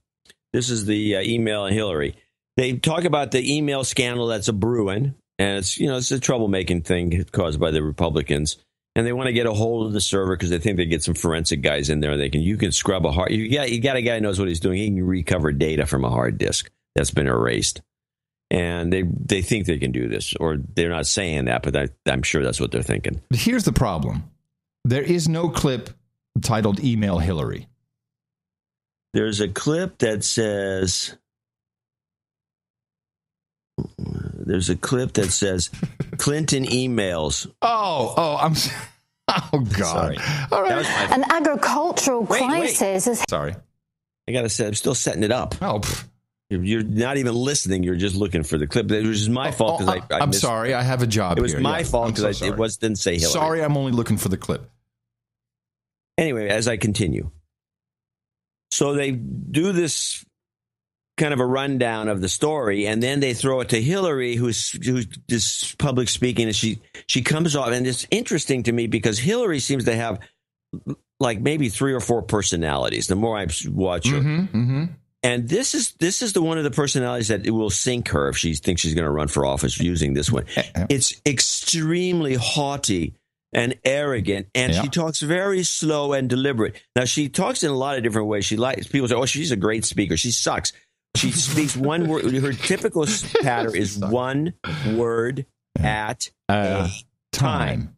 Now, when she talks with a haughty style, which this is what she's going to employ here, coming up, I'm wondering, as I listen to this, whether my original thesis, which I'm going to repeat for you before we play the clip, which is that this is all a big setup. Hillary's going to grab as much money as she can. She's really not going to run because she can't. And there's the library and all the scandals that are really lurking that are going to sink her. She will quit. And that's why she began so early. Who's running for president? This is not even the right year. 500 days left or something. We're just a year and a half to go. Yeah. So you start this up to grab as much money as you can. This is my thinking. She's going to grab as much money as she can. There's going to be a scandal. And when you hear this clip, you're going to hear is almost as if she's inviting it by being arrogant. There's going to be a scandal. She's going to have to drop out. They have to have a woman win. That's when Warren comes in at the last minute. Meanwhile, Warren gets a head start because it's going to be Hillary's money. Right. So it's not like Warren has to start from scratch. Right. She's going to have all of Hillary's money and all of ready for Hillary's money. It's all going to go to Warren because they need a woman to be president. And when Hillary turns the money over, it's going to be here's how you're going to be president because of this money.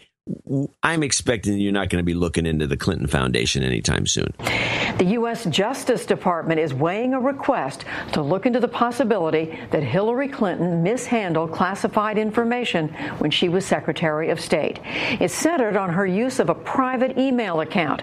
A memo from the Inspector General of the intelligence community found some of the emails she sent potentially could have been marked classified, but none were.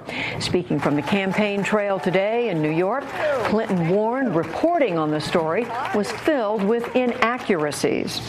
Maybe the heat is getting to everybody. We all have a responsibility to get this right. I have released 55,000 pages of emails. I love how emails are now pages. Yeah, sure. I like the way she said thousands. 55,000. 180. I have said repeatedly that I will answer questions before the House committee.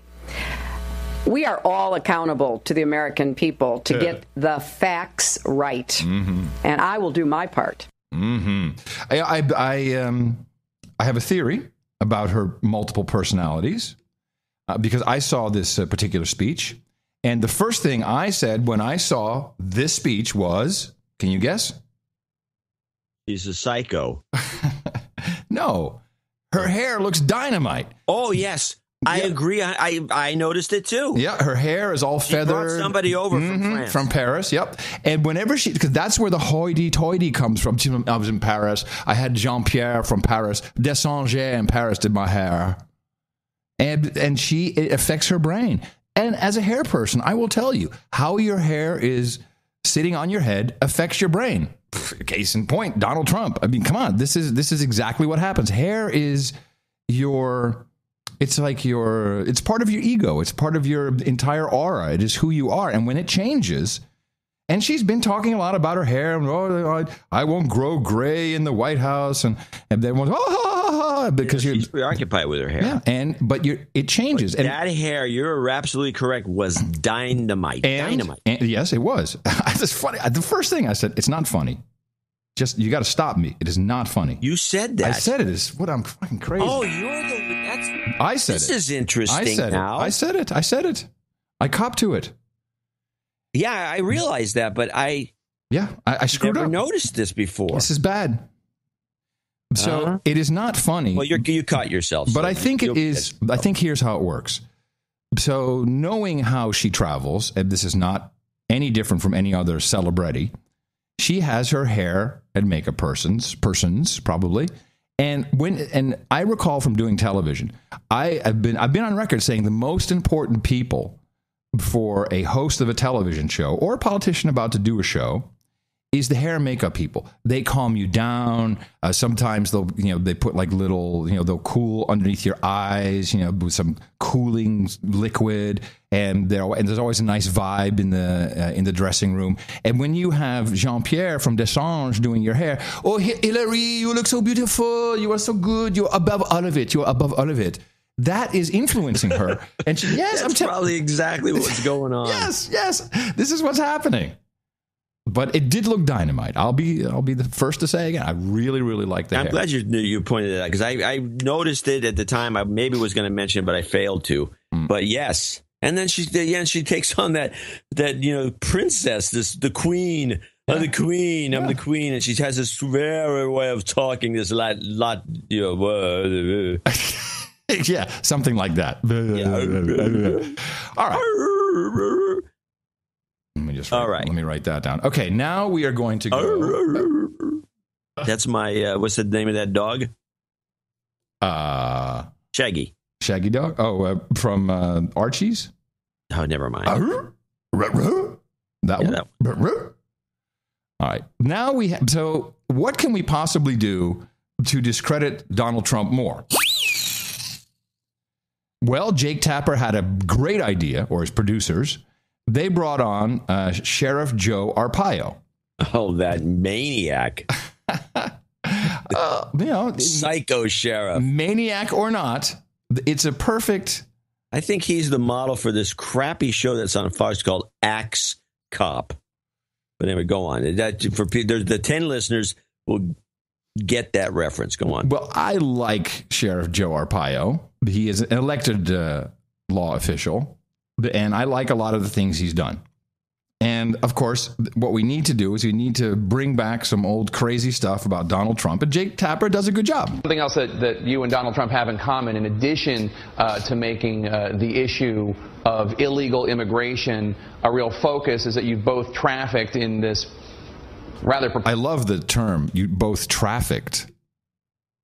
You both... Yeah, it makes it sound sleazy. Yeah, it makes it sound like a drug dealer, or worse, a human trafficking. A real focus is that you've both trafficked in this rather preposterous notion that President Obama was not born in the United States and that he may have forged his birth certificate that he released. Why would you risk your credibility on issues that you care about, like illegal immigration, like law enforcement, by getting involved in this nonsense? What do you mean risk? I'm the chief law enforcement officer elected by the people. I have a right to investigate and speak out. So I'm not talking about where he came from. I don't care where he came from. We're working on a fraudulent, forged government document. That's what we are doing. You're maintaining that the birth certificate that the President of the United States revealed and released to the public, you're maintaining that that is fraudulent. Now, what possibly could Jake do to bring in another meme just to piss me off? Don't worry, you won't guess. That's right. Is there anyone, any credible law enforcement person outside of you and your organization, your contractors, who has any agreement with you on this? No, they haven't looked at it. What, are you kidding? I'm probably the only law enforcement official that has looked into it. Nobody looks into it. They shy away from it. Because the president was born in Hawaii. Jake, really? Because the president was born in Hawaii. That's why they're not looking into it. I think the reason where he was born. I'm talking about a fraudulent government document, a birth certificate. That's all I'm concerned with. And that seems to be a violation of the law. And you say that because there are glitches in some of the printing? There it is. There it is. If you have computer problems, I feel bad for you, son. I got 99 problems, but a glitch ain't one. Glitches. Well, that's interesting you have that clip, because I have a segue clip then. Nice. So Obama decides to go to Africa. Yeah, Kenya. We're going to round, for listeners out there, we're going to warn the affiliates, we're going to go a roundabout way back to Trump. Okay. Hello, affiliates. Trump will be back with the ratings bonanza Trump momentarily. But I got a kick out of this. This is the clip that says Obama in France, or Obama in Africa, France 24. This is a clip from Van Cat. And I want to deserve kind of an awkward moment for anyone listening to this. And you tell me what it is and what they say and what we're going to deal with here. Visit Kenya and is understandably causing some excitement in the country, despite Obama's insistence that this is for business and not pleasure. Well, for more on this story, let's cross to Zoe Flood, who's in Nairobi this morning. Zoe, Obama, arguably the country's most famous native son. What's the atmosphere like in Kenya just now? Wait a minute. Did she say the most famous native son? Yes. So apparently the Europeans are all in on this. They already know. I love that.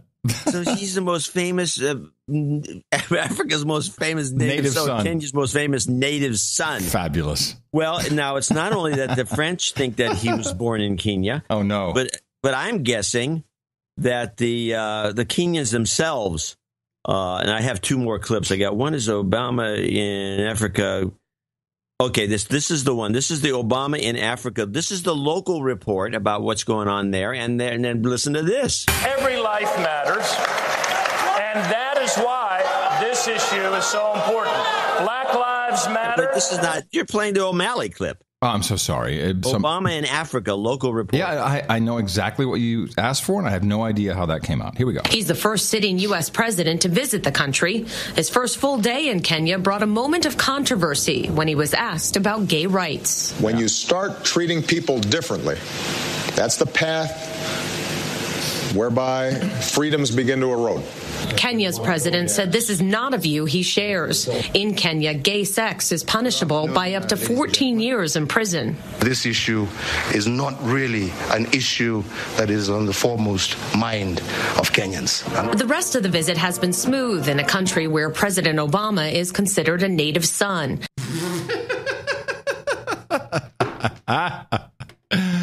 What does that tell you?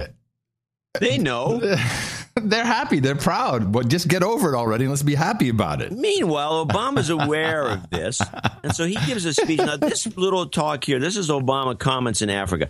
Now, I referred to this earlier in the show, and I'm going to discuss it after you play this clip. Or I can discuss it in advance of the clip and tell you right now that this clip, well, play the clip and you see if you can spot the anomaly. Okay. Here we go. I suspect that some of my critics back home are suggesting that I'm back here to look for my birth certificate.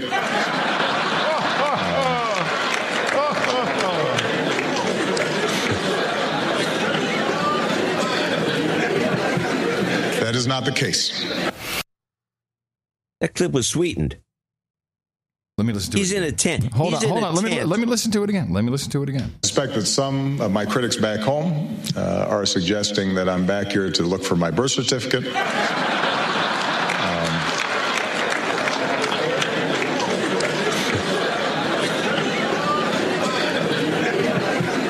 That is not the case. Yeah, it sounds very roomy. It's very roomy. It's very sweet. Now, there's a couple of things I noticed. He's in a tent. They had it's a bunch of tables. I didn't see anybody moving when this big laughter took place.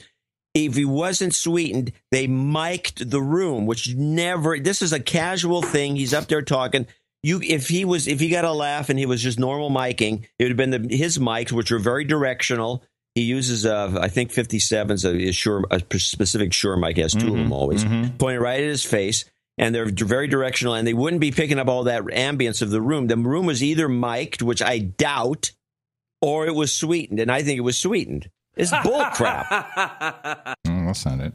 I'm seeing if I can find a crowd laugh. Well, I saw the video, and without doubt, that is not the ambience that should come across from that I even saw, because he was low. The lectern was not raised up. I thought it actually looked pretty pathetic.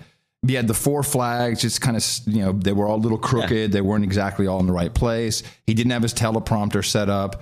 It's very possible that he made a joke and they didn't have the audio of how hilarious he is, and they sweetened it. Yeah, and then they sent it out as a press release, video press release. A presser, yeah. Well, that was nice. Right. I like that. Good Just work. Keeping people apprised of this bull crap that we're subjected to. Our native son. Our native son. Oh, man, that was great. Yes. That's fantastic. Iran, back to Trump. Oh, you have more? Because I was I do have one more Trump. I want to mention one last thing. This was a clip from the last show we didn't play. This is they're blasting Trump at the meeting of international or national La Raza, which is a Mexican organization that is by definition the most racist of organizations. La Raza literally means the race, referring to Latinos as the race. If it was an all white group called the race, this would not be acceptable. People would lose their shit over it. Yes, of course. I don't understand why this is tolerated. And meanwhile, we have Hillary up there and everybody else blasting. Can we say La Raza Blanca? La Paloma Raza Blanca. Yeah, it sounds like a taco. Anyway, just play this and we'll hear some. I think he's hijacked the debate. I think he's a wrecking ball for the future of the Republican Party with the Hispanic community, and we need to push back. With Democrats blasting his statements before the Hispanic group La Raza today. That no one, not Donald Trump, not anyone else, will be successful in dividing us based on race or our country of origin. I have just one word for Mr. Trump. Basta. Enough. Basta. Basta. Basta. Enough. Watch. You can wait for it. You can wait for the professionally printed signs at Trump rallies with protesters outside with big signs that say "Basta." That'd be a good one. Then we know how real it was. Well, we know how it works.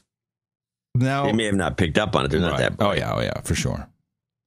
Let me see. Now I said we were going to talk about, was it Iran? Yeah, we're going to talk about Iran briefly. Yes, about this Iran deal, based on, what was it? Something in the donation segment. So Kerry was on the Hill. Of course, the Senate, who has to ratify this treaty, and it is a treaty. It could be set as the president could set this as an executive order, but then it would expire. And of course, this is a 10-year plan, so it has to continue. And therefore, it's a treaty, and therefore, even saying the United Nations agrees. Maybe I should play that one first. Here's Kerry, who explains exactly how this works, or how we're supposed to believe this works.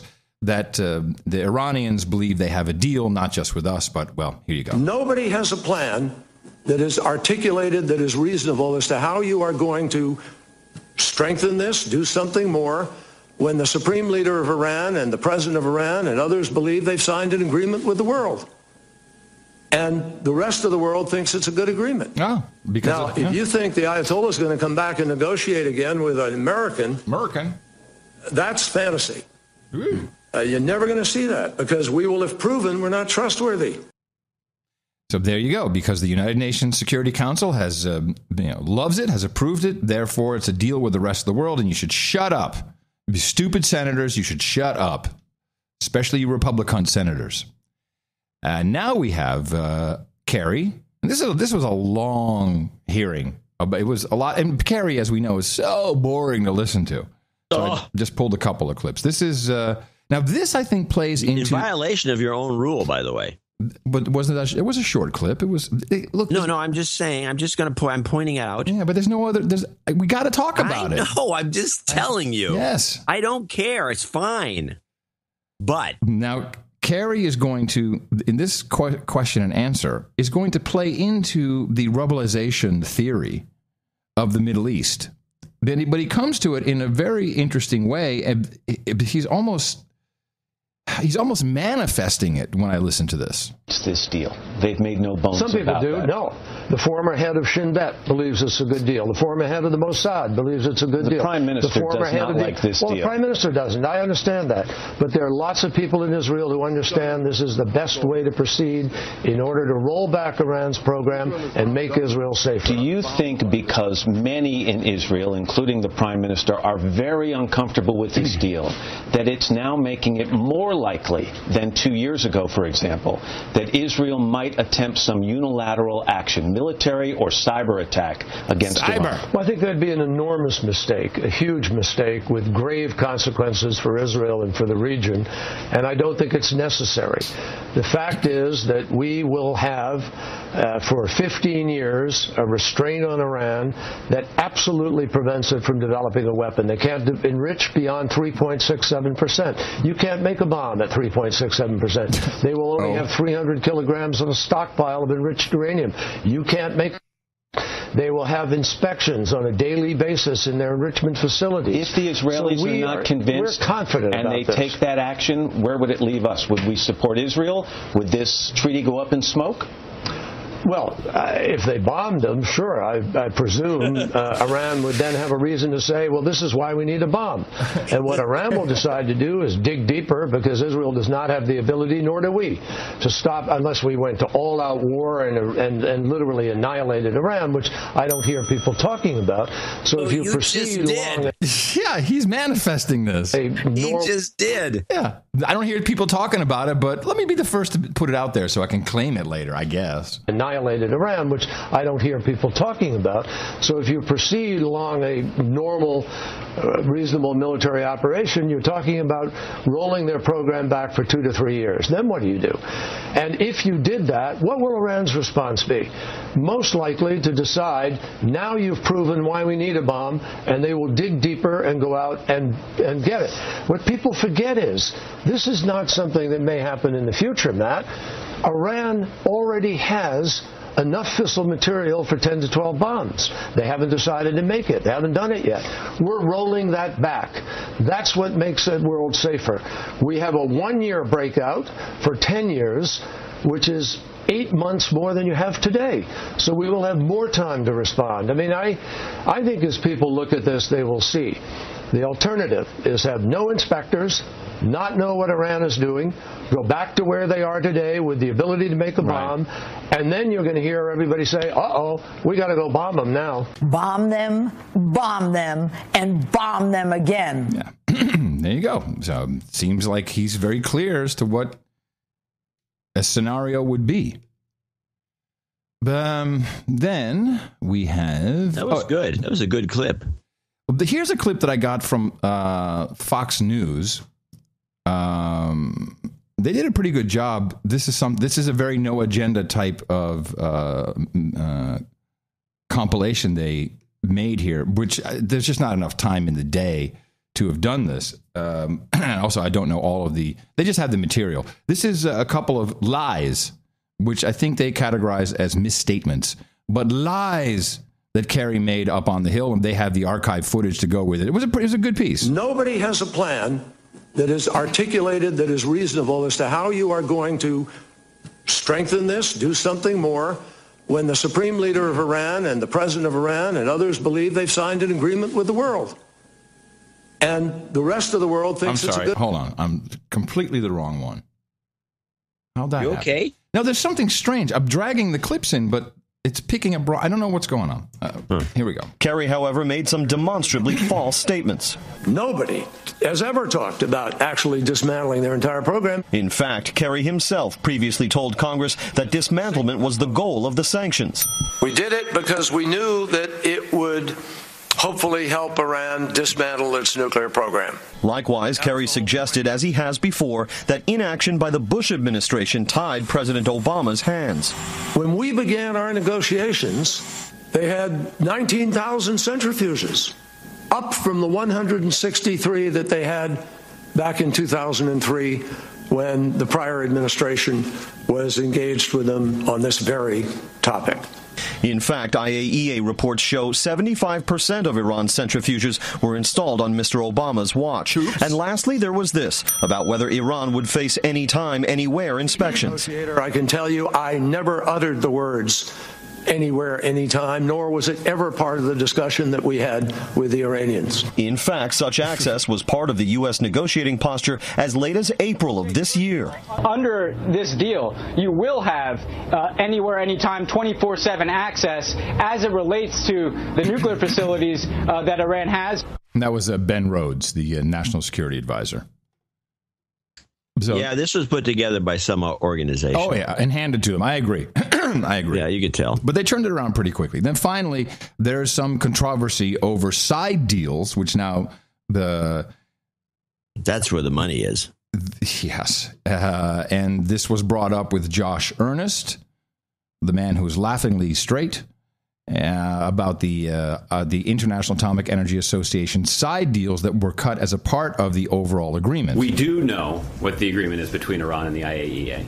It's not something that I can discuss in this setting, but it is something that can be discussed in classified setting between senior members of the administration and members of Congress. Yeah, the Secretary said he didn't have a copy of it. He doesn't know. Well, again, there are two different. You're actually conflating two different things that are important. There's one thing between having a copy of the document and knowing exactly what's in it. I like that. Wow, that's a good one. That's a good one.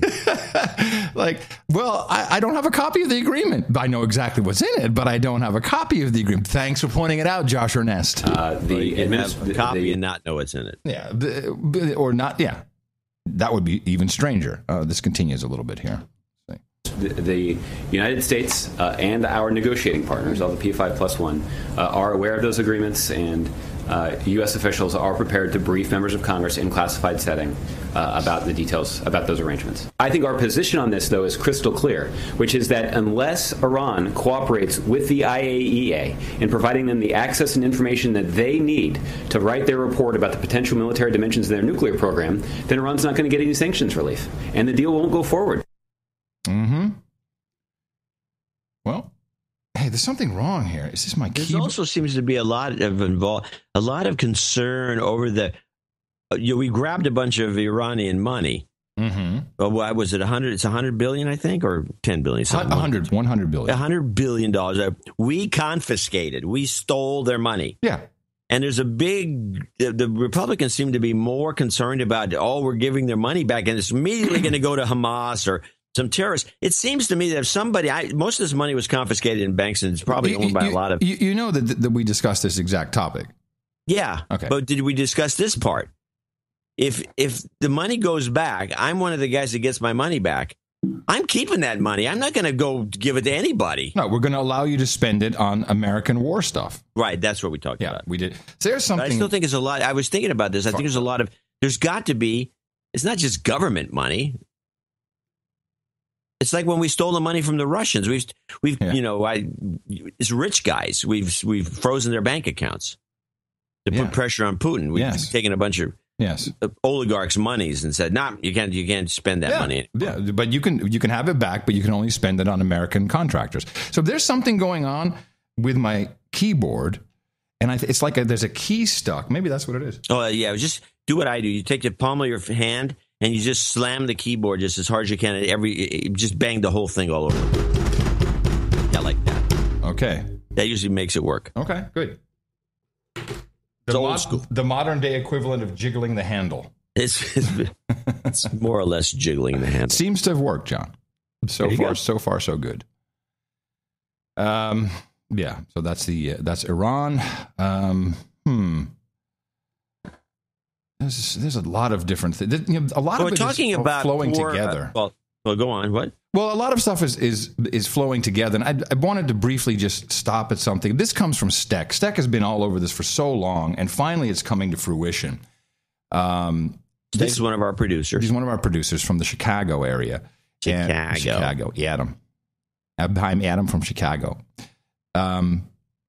This is about James Comey. James Comey, who is the new director of the FBI. Nude director with a nude erection. And he was he worked at Bridgewater. And this is the thing that Sec has always been on about. Bridgewater is what some people call the weirdest hedge fund. It's very strange. No one really knows how it works. They make interesting investments, and they're just not it's one of these kind of black boxes. And in 2011, according to this article, here we go. President Barack Obama last week asked Congress to grant FBI Director Rob Mueller a 2-year extension. You recall that the law, after some egregious FBI actions in the past, was you cannot be the FBI director for longer than 10 years. They couldn't find anybody. And the top 2 candidates were U.S. Circuit Judge Merrick Garland, who turned them down, and in 2011, Comey turned them down. Now, Comey was at the time at Bridgewater at this very strange, and he's a former. Was he prosecutor in New York? What was he? He wasn't he the New York prosecutor? I'm setting you up. Comey. I don't think so. What did he do? I'm sorry. I was looking something up. He sent Martha Stewart to jail. Oh, I actually wouldn't have gotten that. I forgot. Wow. Yeah, I kind of dropped just wow. Okay, fine. Sorry. Okay. I know I've dropped. We'll go into that later. So we have one of the investments by Bridgewater at the time, which was also $2 million came from CIA-based In-Q-Tel, is Palantir. Right. We've talked about them before. Yes. So Palantir have this. They call it the killer code or the killer app, I think, which they used at Bridgewater to find investment strategies. So it's some big data company, and they are right now raising $500 million at a valuation of $15 billion, which is a lot of money. And apparently there's only $50 million left for you can get in on. So this is all marketing, of course. But Comey is now bringing in, because... Now, was that Palantir or the other operation? Palantir. And so they were financed initially by Bridgewater. Bridgewater then also used their killer app and if you look at the CEO of Palantir, it looks like a douche knucklehead bag. What a dick. What is this guy's name? You got to look at him. Hold on a second. He is a smug douche. Alexander Karp. Yeah, it's you'll see it. This is a douche. Oh, that guy. Douche. Hey. But now Comey is no bid contract. He's given them a deal. In fact, it says here, the Palo Alto, California company known for providing data crunching technology to the federal government, including the Defense Department and now Homeland Security Department. So he is bringing in also Hershey, apparently. I don't know why Hershey Company would want to use that, but maybe they have a reason.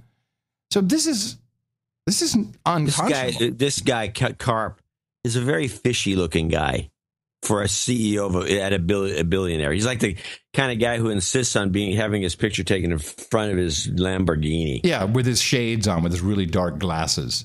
Yeah. So this all flows into the bill now that is being put into Congress to expressly authorize Einstein 3. Oh, yeah. This would mandate the Einstein coverage extend across all civilian government agencies, incorporating strong privacy protections, which we know is code for backdoor. This is according to a Carper aide. This is Tom Carper, Democrat from Delaware, speaking on background, which means, secret. Don't mention my name. The legislation builds on the Federal Information Security Modernization Act, which was signed into law late 2014. The Einstein bill comes as a bipartisan group of senators led by Susan Collins. So, these guys already have the deal. No wonder 500, raise $1 billion. You're good. You're on the government teat, shepherded in by your original investor. What happened to the transparency? Yeah, well, what happened to it never happened. Right. Now, as backdrop to this, and I'm going to be pulling more clips from this 1 hour conversation. There she is again, and I really despise when this happens. The Aspen Institute. What is Aspen Institute? Yeah. Is this just a think tank, or what do they do? This is Walter Isaacson's operation. Tell me about it. Now, Walter Isaacson, who we talked about on the show, who wrote the Steve Jobs book, then he wrote another book shortly thereafter. Somehow, I don't know how this guy runs, and I've said this, I've noticed this before, you find these writers who are incredibly productive. Mm-hmm. I don't know how they do it, because he's also running the Aspen Institute. And they have all these guys come in. Seems rather spooky to me. Well, this is a big douchebag conference with a bunch of elites, a lot of them in Homeland Security, Ethica, and what's her name? Mitchell. Andrea Mitchell is the moderator. I do not agree that it is good practice, or I disagree with the practice of news reporters and anchors and, recognized journalists, if you can call Andrea Mitchell that. Of course, she's married to Alan Greenspan, so she's an elite. Moderating this, she's hanging out with them, just hanging out. Oh, it's so lovely to be a part of this. I'm guessing she's getting at least $25,000. Oh, maybe more. I don't think it's worth more, but she could be getting more. Yes, it's possible. This is how one of the ways the media is bought off. And this is kind of the first coming out, as far as I'm concerned, of my fee. The Speakers Bureau has set my fee. I can't help. I can't give you a discount. This is the coming out, as it were, of the country singer, Loretta Lynch, who is moonlighting as our attorney general. And I didn't even have to clip it. I removed a little bit of the thank yous and the blowjobs they both gave to other people in the audience because it was just too long and boring. But this is the first question out of the gate. And what you obviously can't hear and because you can't see it, when she finishes asking the question, and they both have hand mics, which I feel was a faux pas on part of the production because it's very awkward. No, that way you can get the prints. What? You can get a full hand print. You can put them. You grab the mic and you swap it out for another mic, and then they get new prints from someone else. You can unlock her iPhone. Love it. Great idea. We should try this. That's the only reason you'd use them. I'm wearing gloves from now on whenever I use a hand mic. Yeah, I'm wearing gloves. Or before you grab the mic, pull out one of those little plastic things. I'm going to do this at the my induction into the Podcasting Hall of Fame. Pull out one of those plastic one of those restaurant gloves or scrub gloves. You put it on. Scrub gloves, yeah, and then snap it. Yes. Before I touch the mic, which I'm going to drop anyway. So, that's it. John. That's a handy tip. Another espionage tip from your No Agenda show. Nice. All right. But then after Andrea asked the question, she kind of points the mic at, like you go. Like it was scripted, which of course it is. Oh, okay, good spot. And just tilting the mic towards her, like, get your mic, it's your turn. Well, General Lynch, you can see how excited this extraordinary... Do you get to be called General if you're Attorney General? Is that the deal? I don't know. We've noticed something crazy like that before. I think we maybe like 5 or 6 years ago saw someone doing this. I guess so. 10 hut. Well, she should wear a uniform then. Yeah. She should get some ribbons and some fruit salad going, baby. Well, General Lynch, you can see how excited this extraordinary crowd is. Let me start out by asking you, what do you see as the greatest threat to the homeland from terrorism? The homeland. Sieg Heil, Andrea. The homeland. What is it, a bunch of Nazis? Who talks that way? How about America, our country, the United States? Booyah. No, the homeland. With regards to the most serious threat to the homeland from terror. Maybe the homeland is Israel. Maybe we're not interpreting this properly. Who knows what they mean by the homeland? The homeland is usually refers to. I always found it strange that they brought this into the conversation, but maybe they refer. I mean, the homeland to me always means like you have a diaspora, a number of people that left some area, they were forced out, and they've always been wanting to return to their homeland, where they all came from hundreds of years ago. They want to return. That's to me what a homeland is. It's not like someplace, it's not Berkeley. That's why I said Israel. Maybe we're just misinterpreting. Who knows? Could all be code. We don't know. The greatest to close the show. Threat to the homeland from terrorism.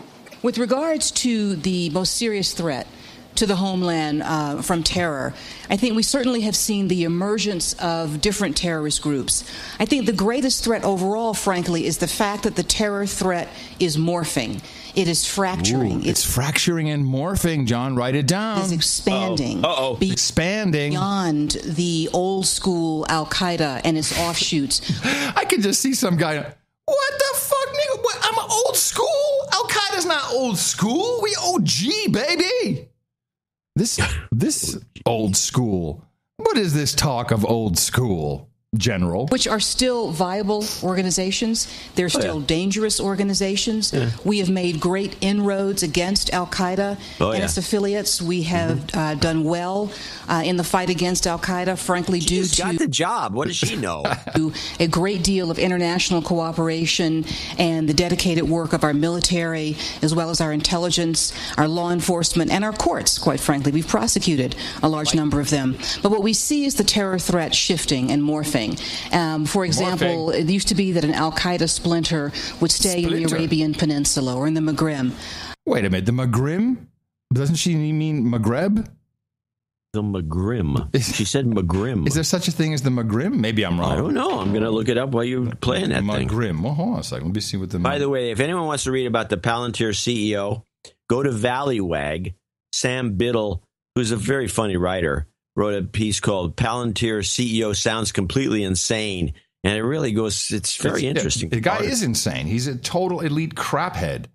So I'm looking at McGrim, and I get McGrim is the overseer of the dwarven afterlife and first taught the dwarves how to communicate with their gods. I have McGrim Power Review. It's a diet. The McGrim Diet, maybe. McGrim Diet Pills, McGrim Power Slimming Capsule. I think she misspoke. She meant McGreb, but with Angela Mitchell. Whatever. Did Angela Mitchell catch her? I don't think so. And morphing. For example, it used to be that an Al-Qaeda splinter would stay in the Arabian Peninsula or in the Maghreb. It's like McGrim is dwarf porn or something. I don't know. The McGrim is complicated. You would still know how they operated. And now we see the emergence of one of the most recent Al-Qaeda splinters of ISIL, which has grown to a degree and significantly changed the terror landscape and sort of opened it up for the independent contractors of terrorism. The independent contractors of terrorism. You know what? Independent contractors of terrorism. Yeah, you know what that means. It's got to be wolves, man. It's got to be Peninsula or in the Maghreb. What an idiot! I'm sorry. Just what an idiot. But there must be. There's something we're missing. Maybe we're wrong. Well, chat room will find it for us. Oh no, they won't. But you would still know how they operated. And now we see the emergence of one of the most recent Al-Qaeda splinters of ISIL, which has grown to a degree and significantly changed the terror landscape and sort of opened it up for the independent contractors of terrorism, almost. Individuals who need not have a prior affiliation with ISIL, but who can carry out acts of violence, acts of terror, both Europe, Asia, and here, unfortunately, then claim attribution. And if ISIL thinks that, in fact, it's an act that advances their goals, they will adopt it also. So I would say that we certainly still see the backdrop of the groups we've been fighting for so long, the emergence of new groups, and we don't know what's on the horizon, quite frankly. So I think that the best way to characterize it is the terror threat is still consistently from foreign terrorist organizations, although we do have, sadly, domestic terrorists as well. And the splinting and morphing of that is a great concern to all of us who fight this issue. Oh, yes. Yeah, the splinting and morphing. Splinting. Splinting? Say splintering or splinting? Did she say splinting the last time? I thought she said splinting. Maybe Back it up. Maybe I misheard. Foreign terrorist organizations, although we do have, sadly, domestic terrorists as well. And the splinting and morphing of that is a great concern. They have broken limbs. They need splinting. She said splinting.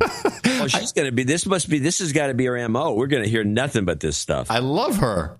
Yeah, she's going to be great. I like her. Happy to have you, General. Major General, sir. General Major, whatever. Nice. Splinting. Yeah, she's perfect. Splinting in the Magrim. Perfect. So I guess we then look at some more lone wolf stuff. Wolf. Lone wolves. The Lafayette shooting. Oh. I didn't think this had anything to do with anything, and I still don't. I do have an interesting clip, though. I have a clip that I would like to play. Well, you want to hear the Louisiana shooting, just a little intro from PBS? I have a little intro from ABC. I think your intro would work as well as mine. Let me play yours. Let me see. It's just a shorty. A shorty, and it's called? It's called Louisiana Shooting. Oh, that would make total sense. Okay. Police are searching for a motive after last night's shooting at a Louisiana movie theater. Authorities say 59-year-old John Russell Hauser killed 2 and injured 9 others before killing himself. Court documents from years ago showed Hauser was mentally ill and prone to violence to the extent he was hospitalized against his will, and his wife hid his guns.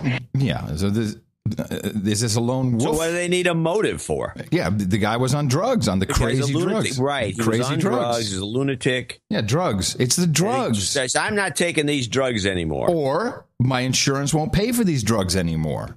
Which is possible, It happens a lot. That would be the motive. Well, here's ABC. In 2001, Hauser placed a swastika on the outside of the bar he owned, but denied he was a Nazi sympathizer. Hauser was well-educated and politically active, even running for office as an ultra-conservative anti-tax crusader in Georgia. I think he portrayed himself as a community watchdog against government.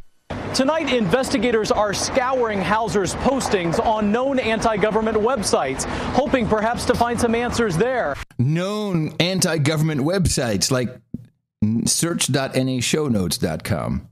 We're not anti-government. Oh, but that's how it's classified. Probably.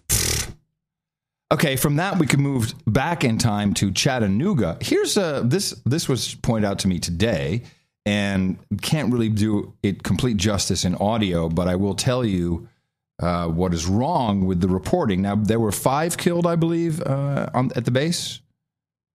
On the base? I don't know the exact number. I think it was 4 at first, then it became 5, something like that. Throughout the day, the names of the Marines slowly emerged, some who had fought in wars abroad, ambushed here in Chattanooga.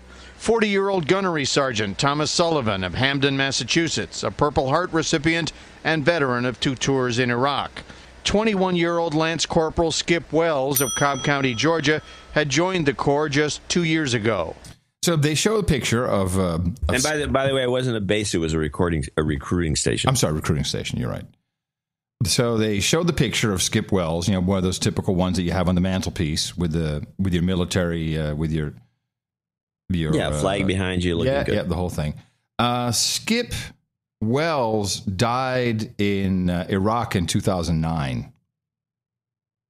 That would be something wrong with the reporting. Yeah, and they used the same picture. And so it could just be the reporting. It could be whatever it is. But Skip Wells, the one they speak of, and the one whose picture they show, died in Iraq in 2009. Well, you stumbled onto something here. Where'd you get that one? Well, it was sent to me. We have producers, man. Yes, we have producers, man. We have producers, man. Dude. Did you just dude me? I dude you, man. Well, not in a manner of speaking. Good one. Yeah. What about the other guys? No news on them yet. Well, that's awfully suspicious. Yeah. And that was an event that coincided with the 6-week cycle. Mm-hmm. I do not see that. I don't think the Louisiana thing has anything to do with anything. I think it's just some. I think it's drug. There was initially some guy off his drugs. Insurance wouldn't pay for it. Wants to go off the drugs. Next thing you know, the guy's nuts. And he was sleepwalking and shooting people. Right. And he was like 58, or was he older than that? Yeah, it was like 58. He was something like that. Not your typical. No, he's not the typical stooge. No. He used in these other these phony deals. Yeah. So something to keep an eye on. Piece of information that I have not heard anywhere. Mm-hmm. Well, this is your No Agenda show, and we might as well just bring out one more topic before we thank some people. This is one of our favorite topics. I love bugs.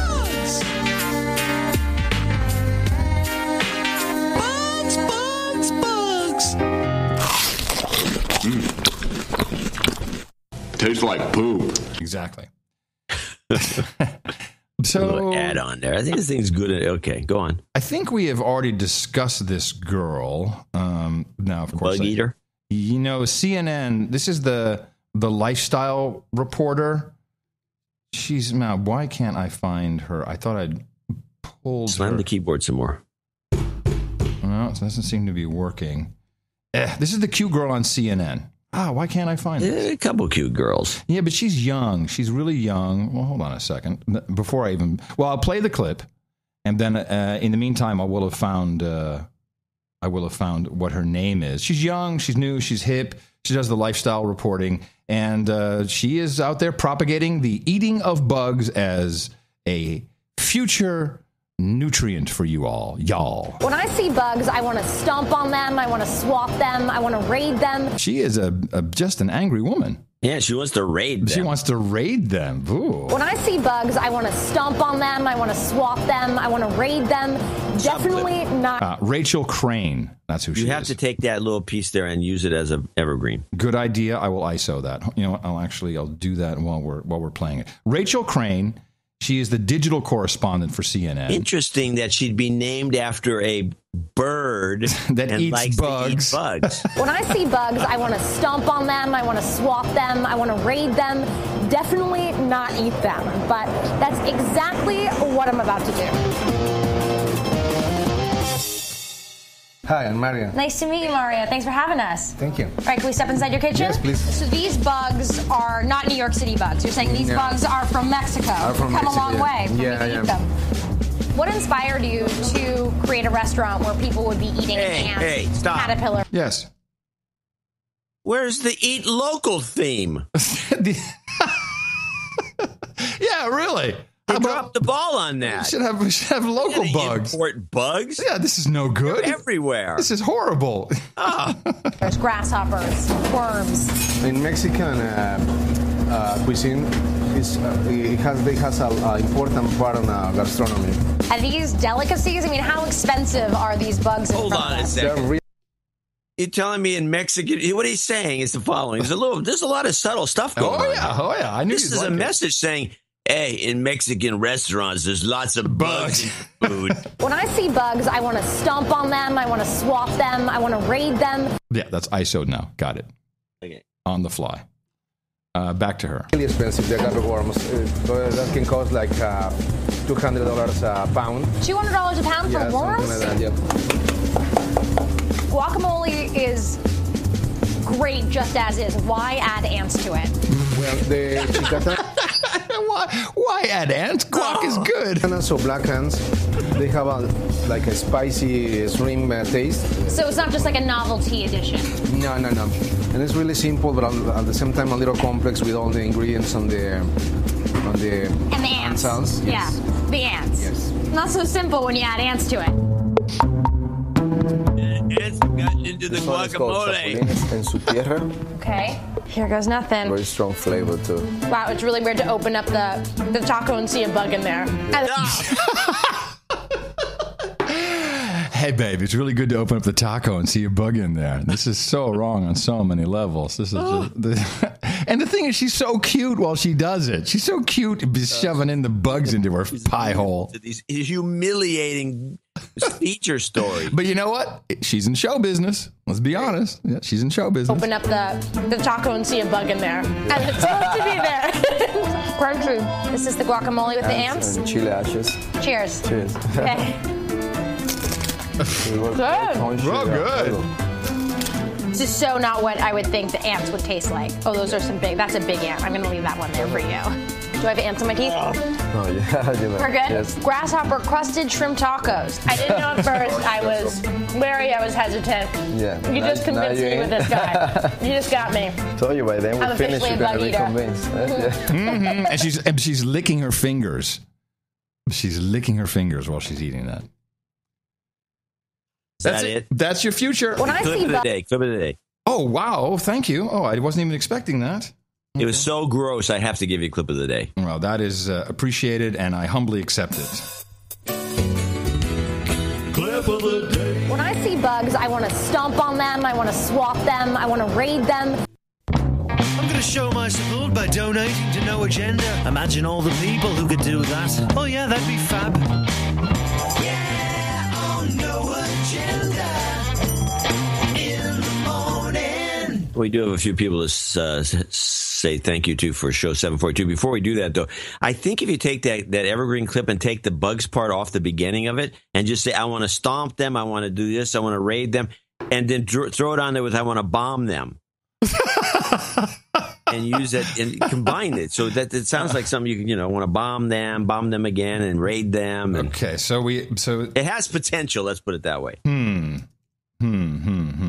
And so does Daniel Woodleaf in Pittsboro, North Carolina. 12345. I really like that donation amount. It's just rolls off the tongue. It's nice. And of course, Sir Daniel Borowski in Spokane, Washington, comes in with the same amount, but he sends a note in, which I have to read because his notes are always on United Federation of Planets stationery. Yes. Which means they're official business. Mm-hmm. It's real. It's the real deal. Thanks for keeping our minds clear of the garbage put out there by the mainstream media and the government so that we can think clearly. I hit my brother in the mouth last week. I hope it takes. WA60MI. Oh, I'm sorry. WA60MI. I keep always saying zero for that. In the morning and 73s. 73s. But you want to try this? I think I did it here. Let's try this.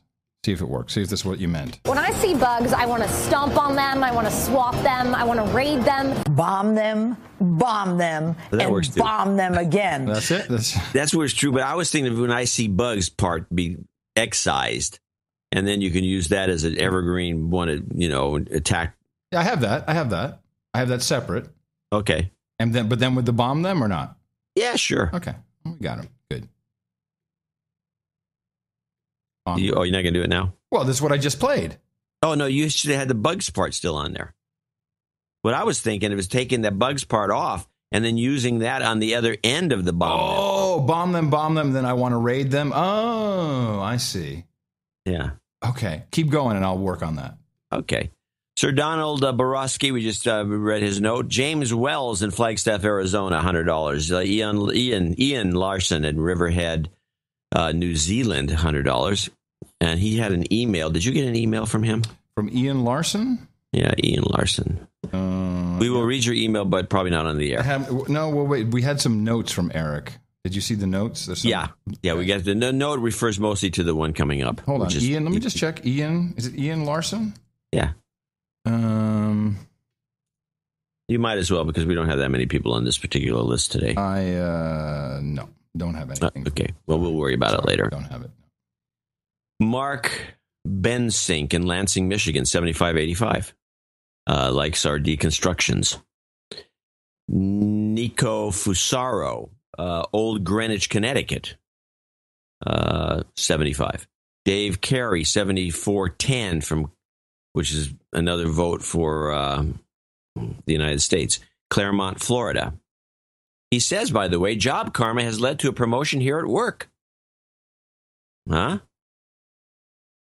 And he's also known as Sir Dingaling. I'm sorry. I'm back. Patrick Daly in Rochester, New Hampshire. And this is the note we were going to read. $74 from Rochester, New Hampshire. My older brother, did you get your, you might as well send him travel karma. My older brother, Rick Daly, was found drowned in his swimming pool. Oh. As to keep well, this goes along with our mediocre donations today. Was found drowned in the swimming pool this past Friday. He was 47. Oh. Anyway, can you please give him some traveling karma and also some general karma for his beautiful wife and 2 kids? Yeah, of course. Let me do that right now. That's horrible. It's terrible. You've got karma. That sucks. That's a day wrecker. It's a day record, to say the least. Hold on. Bomb them, and bomb them again. I want to stomp on them. I want to swat them. I want to raid them. Yeah, something like that. All right. Well, I'll work on it. It's good stuff. It's good stuff for our producers out there who want to add extra little ditties to the bomb them thing. Well, we're very sorry about your brother. It's terrible. It's hard to imagine. Joy Davenport, Glendale, Arizona, 6969, and we have a birthday coming up for Ahmed Bedran. Brandon St. Armand. Is it Armand or Armand? It's Armand, I think. This typeface, R-N also looks like an M. 6789 in Woodstock, Ontario, Canada. Alejandro Vasquez in Westminster, Colorado, 5789. Wojcicki Motorsports in Beech Grove, Indiana, double nickels on the dime. Doing my part from Indianapolis, he says. Josh McDonald, double nickels on the dime from Parts Unknown. Scrolling down, Ethan Smith in Lexington, Kentucky. Apologize for being a douchebag for over 200 shows. He donated $54.32. John personally replied to one of my emails, and it spurred me to get off my ass and make a donation. I read everyone's emails. They don't respond to all of them. I'd like to call out Jay Hamilton as a douchebag. Douchebag. This is important because he's the douchebag who hit me in the mouth but has recently fallen overboard. I wish I'd read that. It's not too much to ask. I'd like we don't do these in the middle of this. No, but we can always do this. Man overboard! We can always do that. We've got the man overboard, and of course, the one I was trying to avoid, which you avoided, thankfully, is the other one. Oh, you mean Eric Van? Okay. Eric Van. Here it is. Chemtrails. Yeah, by Ayn Rand. Eric Van Martyr of Van Nuys, California, $53. Sir Kevin Payne, a regular, $50.69 out of Richmond, Virginia. Sir Inside Jobs out of Seattle, Washington, $50.66. Barry Coggins, Sir Slough, Chattanooga, Tennessee. And this is he says he's doing a recurring Club 27 donation. He donated $50.27. Columbus, Mississippi. In lieu of coffee, I pledge $50 each month and 27 cents for the club. Something that could catch on. Anyone who wants to donate $50.27. And he has a birthday for his dad. We'll do that in a minute. And a birthday coming up. And finally, these are all $50 donors. We don't have that many. In fact, we have a very few. 1, 2, 3, 4, 5, 6. We send a mailing out to 14,000 people. And usually there's about 10 or 20 $50 donors, but 6 today. I blame July. Donald Napier in Chicago, Illinois. Bryn Evans in Berwick, Victoria, Australia. Shad Rich and Domenico, 50. Shane Rozdilski in Saskatoon with another birthday shout-out for Sir Chasen. And finally, Joe Schwartzbauer in Florissant, Missouri. And our buddy Bogdan Lahendro in Roanoke, Texas, 50. That's it. That's all we got for show 742. Want to remind people to do a show coming up. Subpar. It was subpar. And I hate the yo-yo. I just don't like the yo-yo. Yeah, we'd like more consistency. Yeah, please. I love it when people try and make up, but it's so tiring. Like, okay, donation down, if it goes up, it goes down. And everyone says, they got a ton of money. I'm not going to donate anything. It's crazy. Up and down. A ton of money. It's like, well, this is your No Agenda show. You produce it. You put everything together. We are conduits for you. Obviously, you need to support the conduits. The conduit's not supported. The rain's going to... Don't forget, without us, we're the only honest show out there because we don't have commercials. We don't have corruption. Only show you can get like that. And the only show that will keep you from eating bugs. We will be on the lookout for these things they're trying to make you to eat. Protecting you from eating bugs. We're protecting you in every which way. Yeah, that's right. Dvorak.org/NA.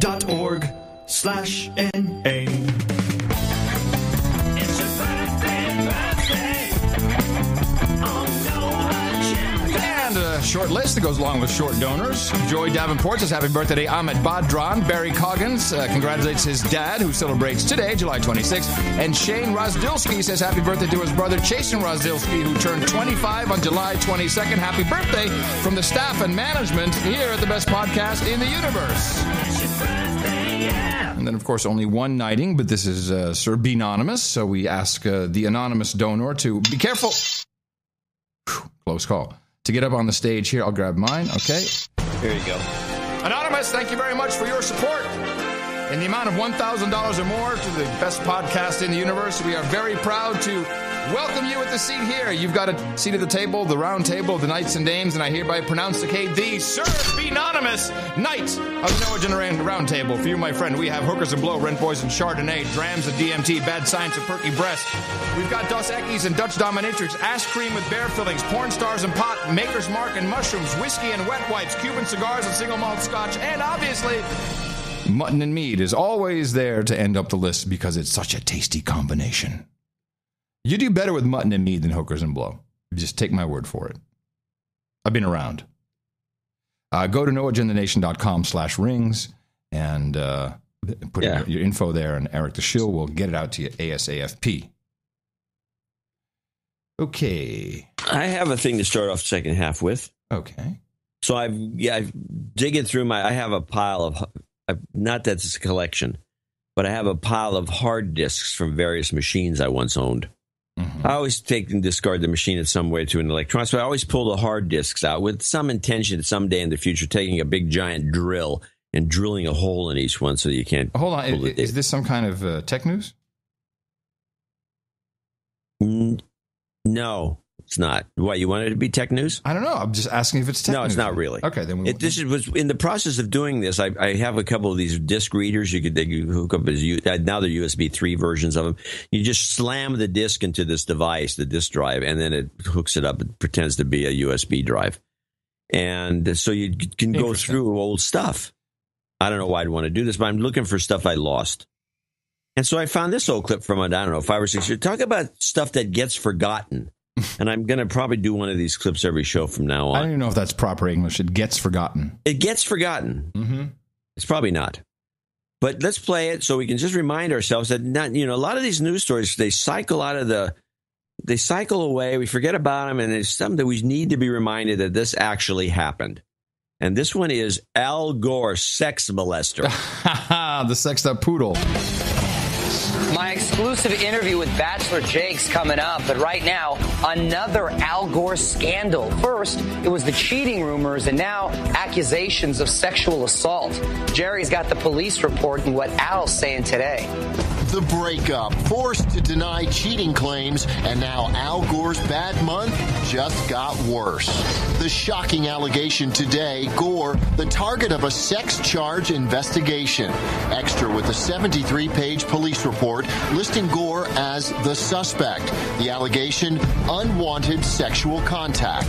The woman leveling the stunning claims, a 54-year-old massage therapist who says it all went down during and after she gave him a massage in this posh Portland hotel. She says it was 2006, one day before Gore appeared at this fundraiser, just a few months after the premiere of Gore's documentary, An Inconvenient Truth. I am Al Gore. I used to be the next president of the United States of America. Gore attorneys have denied the story, calling it completely false. Now Extra launching our own investigation. Extra! Exhibit A. The case is already closed. Police shutting the book on this one back in 2007, saying there was insufficient evidence. Police said they would have investigated. She never filed charges. Exhibit B.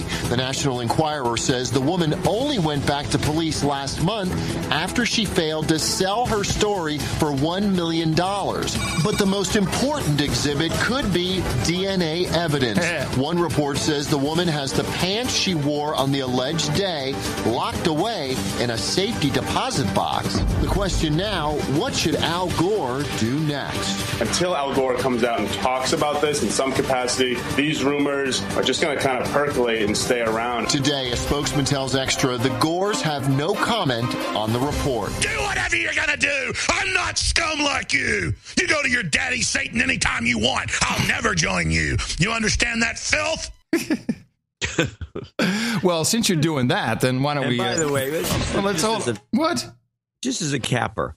This did not percolate and just hang nothing. Around. Something got happened. bought off. Nothing happened. But I'm going to do some real news here since you brought it up.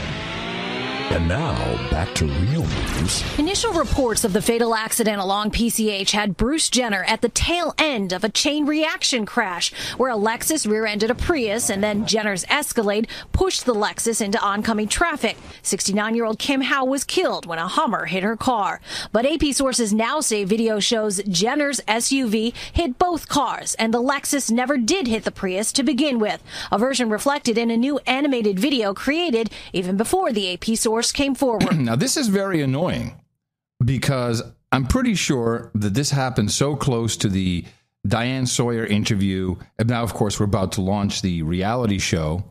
I think it airs the end of this month, or docudrama, or whatever it is. Well, we better look at the timeline on this, because my understanding, because I've talked, or people have talked to me about this, and they claim, people that are a little out there, that this happened before any of his decisions or anything else to become a woman.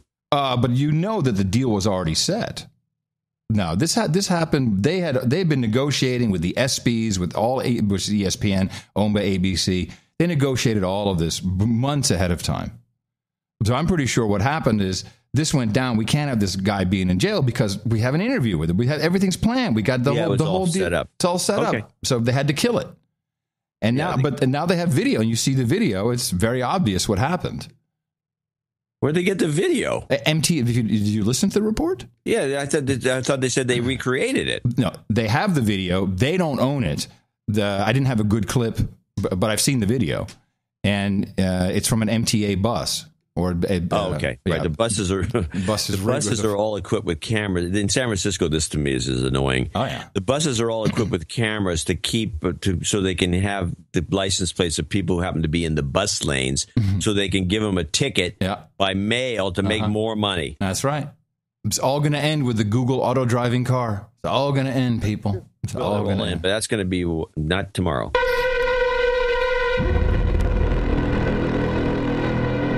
Attention all human resources. Now entering second half of show.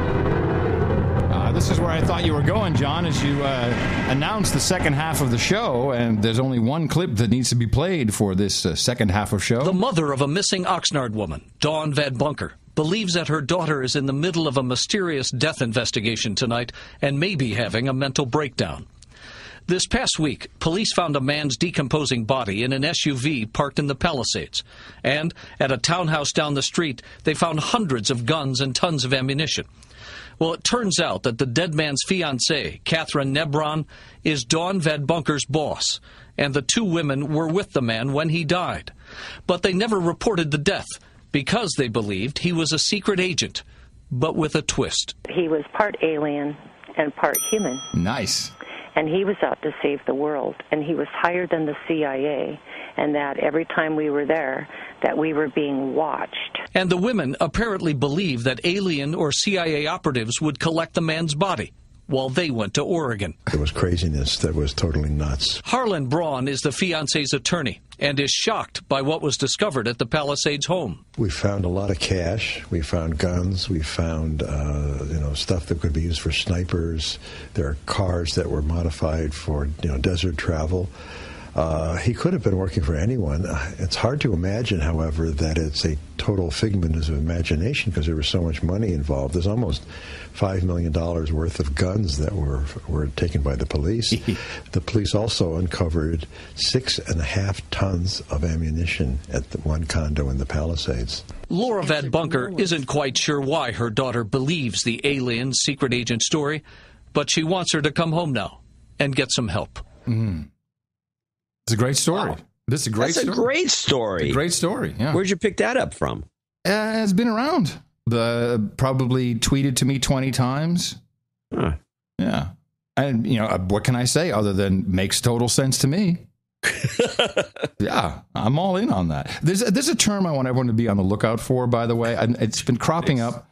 And I don't think it cropped up in relation to this story, although it could have. The term kill bag. Have you heard this? No, I have not heard that. So a kill bag, and there's been a couple of these. Let's see. This is the college Liam Liburd. I think this is in the UK, maybe. Wait, let me just double check this article, make sure. And I've seen it in a couple. It's been cropping up. A kill bag, and a kill bag is something that if you're an evil man. Of course, always a man. It's never a woman. Then you have a kill bag either in the boot of your car or in your apartment, and the kill bag contains things to cut you up with, shovel to dig a hole, any kind of stuff, acid, multiple ingredients to the kill bag. Well, the kill bag, if you look it up and Google to what a kill bag is, where this stems from, it's a fishing term. It is, correct. And fishermen have these kill bags, and it's like you've got your dead fish in there. Right. But detectives... I guess you got the thing to scrape the stuff, scrape them up. Well, it's gloves, boots, coveralls, mask, so you don't, throw up from the smell of the body that's decomposing, all of this stuff. Kill bag. Just be on the lookout for it. It's just a little tip. I just want everyone to be on the lookout for the kill bag. I have a feeling this is going to crop up more and more. I'll put it down. I'll put it and highlight it. Okay. Today's show date. Then I think it behooves us to speak about the war on crazy, which is now taking place once again. We pretty much predicted this, that the government would use any type of database or anything they have in order to take guns away from law-abiding American citizens. And Sam Johnson, who is a Republican from Texas, an older guy, he made a short but sweet little Little speech there on the floor. Mr. Speaker, President Obama is at it again. He's at it again. He's now seeking to deny millions of law-abiding Americans their Second Amendment right to bear arms by going through Social Security. And why is that? Because he couldn't get gun control through the Congress. The American people wouldn't stand for it. Mr. Speaker, old age or disability does not make someone a threat to society. These folks should be able to defend themselves just like everyone else. As chairman of the Social Security Subcommittee and a staunch defender of the Second Amendment, I will do everything in my power to stop this gun grab. Yesterday, I ordered the Commissioner of Social Security to stand down and abandon any such plan. Mark my words, Americans' Second Amendment rights must and will be protected. So, of course, I looked into this because it sounds kind of, the way I don't like the way the representative, the congressman from Texas sets that up. The president's at it again. You make yourself like a dumbass hick. If there is something real to this, I even found Snopes saying, hey, it's partially true. What the idea is to forbid anyone who receives Social Security but does not cash the checks themselves from owning any firearms. Wow, that's a funny one. Yeah. The thought there is, well, you're not smart enough to balance a checkbook, you can't have a gun. That's what if you're one of the DuPonts and you're just having your secretary go and cash the check? Yeah, you're hitting all the points. But of course, there was quite a bit of a gun discussion. The president appeared on the BBC's. If you ask me where has been the one area where I feel that I've been most frustrated and most stymied, it is the fact that the United States of America is the one advanced nation on earth in which we do not have sufficient common sense gun safety laws. Is this true? No. And what constitutes... Can I ask you another question? A point of information. Yes, sir. So the idea is that you get sent a Social Security check and then you don't cash it? So if someone else cashes that for you, if someone else is managing. For you. Well, I believe, if I'm not mistaken, if I'm looking at my regulations correctly, the Social Security Administration sometime about, I don't know, a year, maybe 2 years ago, required everyone to sign up for a direct deposit. There is no checks anymore. Huh. Wow. Or there are no checks anymore. Good catch. Something's fishy about this. Well, we will have to see what comes of it. Let me see if I can. So this is about 4 million Social Security recipients. Let me just see if I can find it. It was hard to find the actual proposal, of course. Well, you could always call the congressman's office and they'll give you the reference. I'm sure. We need to call these guys more often. So here's the genesis of this. Well, the White House, has always planned to expand prohibitions on people owning guns. And they start with the Social Security payments that are handled by others. Specifically, the plan would require the Social Security Administration to report those recipients to the National Instant Criminal Background Check System, the NICS, the same process used to prevent guns from being sold to felons, drug addicts, immigrants in the country illegally, and others. In 2013, President Obama issued an order directing all federal agencies to improve their reporting to NICS. Under that directive, the prohibitions were expanded to include the Social Security Administration. This is already happening with the Veterans Administration. The same background checks process is already used by the Department of Veteran Affairs to prohibit some veterans from owning firearms. Yeah, this is a classic. We talked about this on the show before. Yeah, because it's a classic. Veteran comes back from a war zone and he can't use a gun because he doesn't know what he's doing. If you are deemed mental defective, that's a category in the NICS database. I wonder what that means. Does that include global warming denial? Global warming? Yeah, probably. Post-traumatic stress syndrome? Probably. Yeah, a little of that. You probably can't own a gun anymore. So CNN, of course, is all over this. They love this. I watch CNN, so you don't have to. I just don't understand why we can't seem to resolve that issue this issue, and we're just confronted over and over again with these mass shootings. It's when will our legislators and our politicians get on board and realize that this is an issue that we have to deal with? If common sense ruled the day, then we would look at these shootings and say we have to be more realistic with an interpretation of the Second Amendment that makes sense in 2015. Oh, slippery slope. Here we go. Yeah. Because this happens all the time. We could do a whole show just about this. Let's play this. Well, but let me. I have two to finish. You don't know segue clips. But you're going to segue right after I'm done with the second clip. Okay. Kids are dying. Sandy Hook. New moviegoers are dying. Young kids are dying. Like this, moviegoers are dying. Hey, we can't have moviegoers dying. That's our bread and butter over here at Time Warner. Hey, you can't have that. That makes sense in 2015. We just have to, because our kids are dying. Sandy Hook.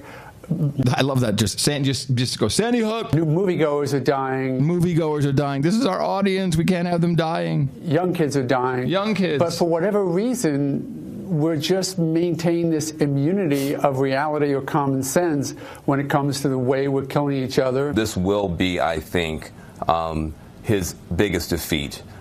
This is a president, when you have these types of things happen, and frankly, anytime something happens to young people, to children, you see this president, he throws out the playbook, he tries to do something. He really thought he was going to be able to do something, pass any kind of bill, break this logjam, and honor the dead, those dead children. When he was unable to do that, dead children, it was a heartbreaking moment for him. And I don't think he's really recovered from it. So every time now you see these massacres, he feels a personal sense of failure, not having been able to get more done. When you look at the Obama legacy, a lot to be proud of, a lot he's going to be frustrated with.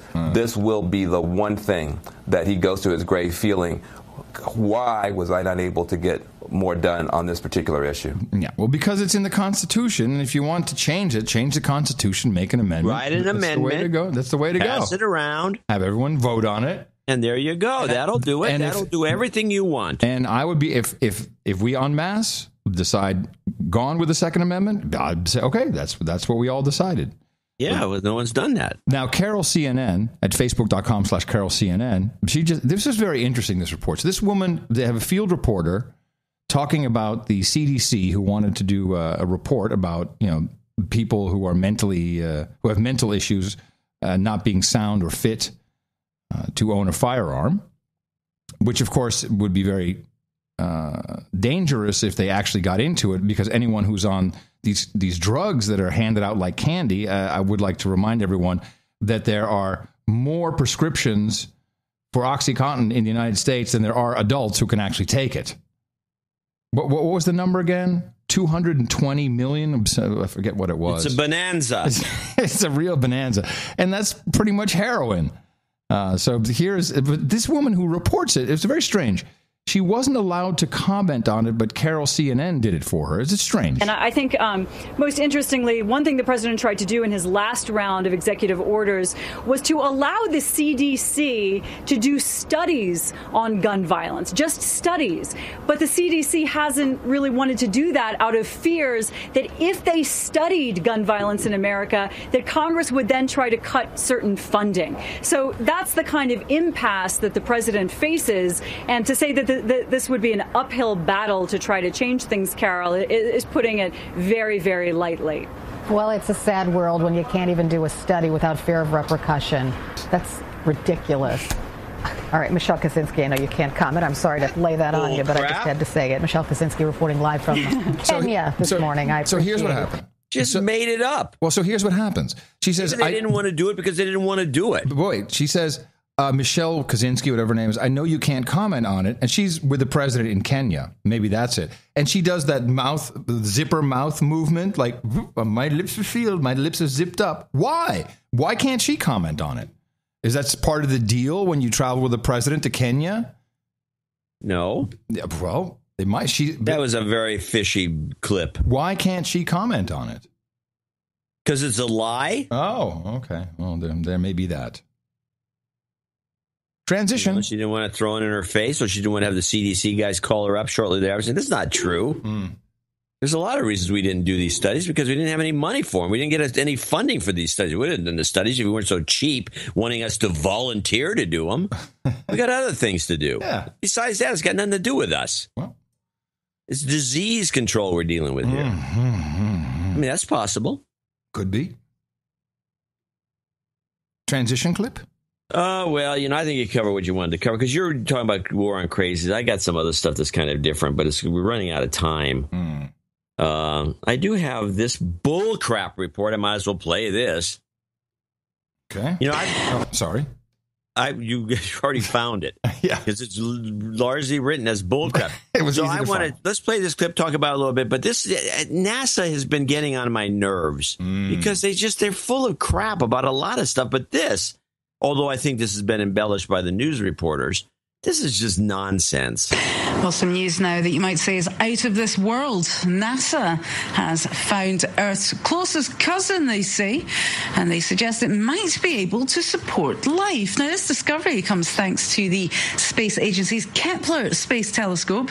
But don't pack your bags for Earth 2.0 just yet. Our twin planet is some 1,400 light years away. So, is there life out there? Julia Kim weighs the evidence. Liftoff of the Delta II rocket with Kepler on a search for planets in some way like our own. Hurtling into space more than 6 years ago, the Kepler telescope has made an astounding discovery. In a faraway solar system located in the constellation of Cygnus, Earth's closest twin, Kepler 452b was discovered. A planet star system that almost mirrors the Earth and Sun. This planet is 1.5 billion years older and 60% bigger than Earth, and circles its star at about the same distance as the Earth orbits the Sun. That is, not too close and not too far from its home star. This optimal position means that Kepler 452b has the right temperature to support life on its surface. Scientists say that liquid water, plant life and volcanoes could exist on this planet, or could have done so in the past. The conditions for human beings to thrive are there, but at a distance of 1,400 light years away, it's unlikely that humankind will reach its Earth twin anytime soon. Yeah, this is a big meme. I've heard this. But what a supposition. Yeah. This thing's 14. Oh, here's my logic. This thing's 14. I don't care about this spy telescope they put up there, Kepler, which I'm sure they turn back on us every so often. It's a spy telescope, obviously. Anytime we want. Yeah, it's a spy telescope, but they shoot it out there because somebody, you book time in these things. There's a waiting list, and I'm going to do this. Yeah, it's like a mainframe where you book time. It's like a mainframe, very old fashioned. And so you book time, and somebody finds it 14 now, and then they make all these suppositions. Oh, it could be like Earth. It could have water. It could this. It could that. They had to run a 10-year project. 10 years to send it. 10 years to send a little camera satellite out to see what Pluto looks like. Why don't they if this Kepler's so good, how come they couldn't tell us anything about Pluto using this satellite, let alone something, or the satellite telescope, let alone something 1,400 light years? That's how long the speed of light, it would take 1,400 years to get there. This is bull crap. Well, why do they run these stories? I'm thinking that, NASA, because I'm on the NASA launch or the JPL launch email list, and I will go back and look at this. We've noticed many times when they send up an Atlas rocket, it's all for NRO, the National Reconnaissance. Is it Office? Which is the spy stuff. So we're always shooting spy satellites. Always what the payload is: NRO. And maybe someone, got onto this spy satellite, and then we just had to turn it into, we found something genius, and that distracts. Because I heard an Uber driver say to me, there's a guy from Morocco, and just talking about Morocco and Moroccans and how the Dutch, how all the wrong Moroccans are showing up there, and he's laughing. He said, well, when it happens, we can always just move to the other Earth. So this is now, this is the meme, and it's working very well. It's a beautiful fantasy. What? We can move to the other Earth, and this is picked up as a meme by anybody? Mm-hmm. Yep. If you watch, we're going to see more and more of this. That is pathetic. Well, the Uber driver was actually very, punctual. He did a good job. I'm glad you had a good ride. 2 topics, and then I'm done. Just almost throwaways, but I want to mention them. One, we have a green light for the first malaria vaccine from the European regulators. This is a GlaxoSmithKline joint effort, along with, and I could not find out much about this other organization because it's an international nonprofit called PATH, PATH, PATH. And together they developed this, I think it's also with the Mel and Belinda Gates Foundation. And PATH, you can find it path.org, is big. This is a big organization. Their partners, ExxonMobil, Medtronic, Merck, Microsoft, Sanofi, as in the vaccine people. And they claim that they have a malaria vaccine, but they still want to hand it out in conjunction with malaria nets. So I don't know. Maybe it's not working all that well, or maybe it's just a partial vaccine, or who knows? Or maybe it's just there to kill more black people. Well, that's pretty paranoid. Well, there's plenty of reason. A lot of Africans are very paranoid about vaccines being handed out by multiple groups, including... Well, it's because they've been killing them off with some of these things. Hello. Yeah, exactly. So Ebola shows up mysteriously. Mm-hmm. It's because some guy ate a bat. Hey, and where is our Ebola vaccine? Where was that fast track for that thing? What happened to that? Why aren't we all being inoculated for Ebola right now as we speak? We had Merck. We had all these guys on top of this. What happened? I have no idea. So it's called Mosquirix, Mosquirix, Mosquirix.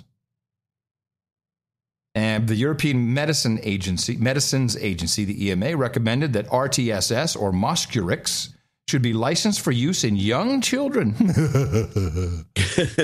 in Africa who are at risk of the mosquito-borne disease. The shot was developed by Britain's biggest drug maker, GlaxoSmithKline, and partially funded by the Mel and Belinda Gates Foundation. Does it say drug or vaccine? The shot, it says. The shot. Oh, the shot. It's The Guardian, so it's British. The shot has been developed by Britain's largest drug maker, GlaxoSmithKline, and partly funded by the Mel and Belinda Gates Foundation. It took 30 years to develop and a cost of more than $565 million. It will now be assessed by the World Health Organization, which has promised to give its guidance on how and where it should be used before the end of the year. I think it's fine. Test it on the black children in Africa. Yeah, that's what you want to do. That's exactly how you want to roll with it. It's beautiful. So if anyone knows anything about this PATH organization, just a shout to the producers. Yeah, good luck.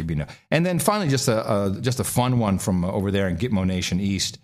The Lord Speaker has issued a strong statement here. We had a scandal, and this involves Lord Sewell, which I think is actually a baron. He is the Deputy Speaker of the Lords. He had to resign as video surfaced of him actually doing hookers and blow. He's got a 10-pound note rolled up, and he's snorting coke off the table, and he's making jokes with these hookers. Yeah, there's some video in there, which is not worth playing. You got to see the video to. Lord, I'm looking at it now. Lord Coke, they call him. Lord Coke. Lord Coke quits after son exposed to scandal. This is our buddy. And by the way, and I'm reading Michael Wolff's book on Murdoch, and it's really very well written. I mean, this guy is really a smooth writer, and I can see why Murdoch was irked about the book. A lot of insulting little things in there that Wolff doesn't seem to realize. What is this book about? I don't know. It's the biography of Murdoch. Ah, right. And Michael Wolff is the writer. Wolff. And he is really, really talented. It's a very easy read. But this would be, I would see this as a Murdoch. This was in the Sun, so that's Murdoch going after these guys. Right. For not really helping him when they had the big, this phone hacking scandal took place, and he had to go up there and act like an idiot. Murdoch does all the time. We did this a few years ago, but Murdoch goes in and gives testimony as though he's like brain dead or something. He's like reminding me of the of that mobster. There was a mobster that was always playing dumb. He played like he was like retarded or something, and they bring him in to give testimonies. And an American mobster? Yeah, very famous American mobster who's always seemed like an invalid. Was his name Sammy? Sammy? I don't know if it was one of the, it was a, those guys are always named Sammy. Yeah, Sammy. Probably was Sammy. Anyway, so this guy he did. Well, actually, he was kind of lame. He did 3 lines of coke in 45 minutes. Come on, man. Amp it up a bit, will you? Yeah, really lightweight. And he says to the hookers on the video, this is a quote here. One of the escorts said, "You're such a party animal." And then he says, "I know, disgusting, isn't it?" Oh, man. That's so great. That is so good. And he looks like such a creepy dude. Lord Coke. Great. Elites rock. Make my day. All right. I think I can pass on these stories and go to Thursday. Okay, good. Then we'll do that on Thursday. Very nice. Thank you very much. Thank you very much. Thank you very much, everybody. It was a lot of fun there. All right. Please help us out. Remember us at Dvorak.org/NA. We do need more help than what we've been getting. This is a must. A must. Help! Help? Yeah, I guess you're right. Help!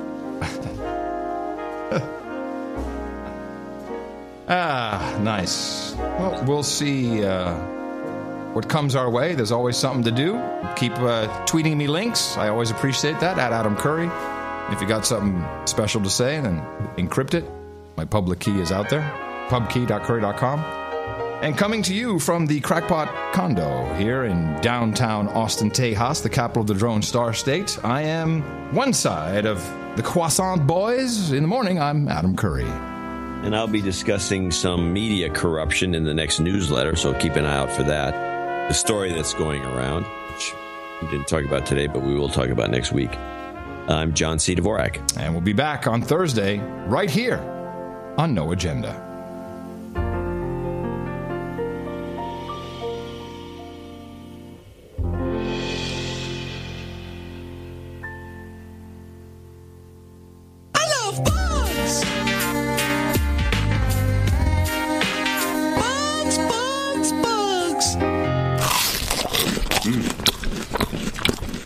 Tastes like poop. Bomb them, and bomb them again. I want to stomp on them. I want to swap them. I want to raid them.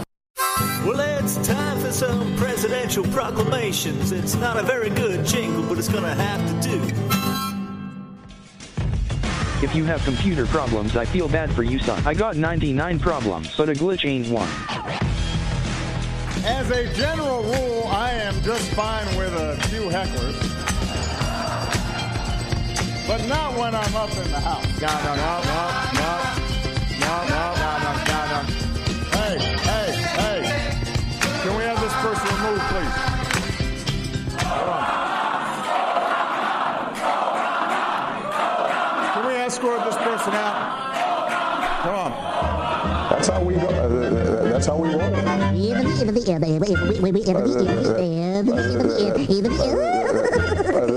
That's all, folks. And that's the story. Amen. Fist bump. And in the black trunks, weighing in at over 3,000 troops, the ISIS of virus, the killer from Nigeria, Ebola.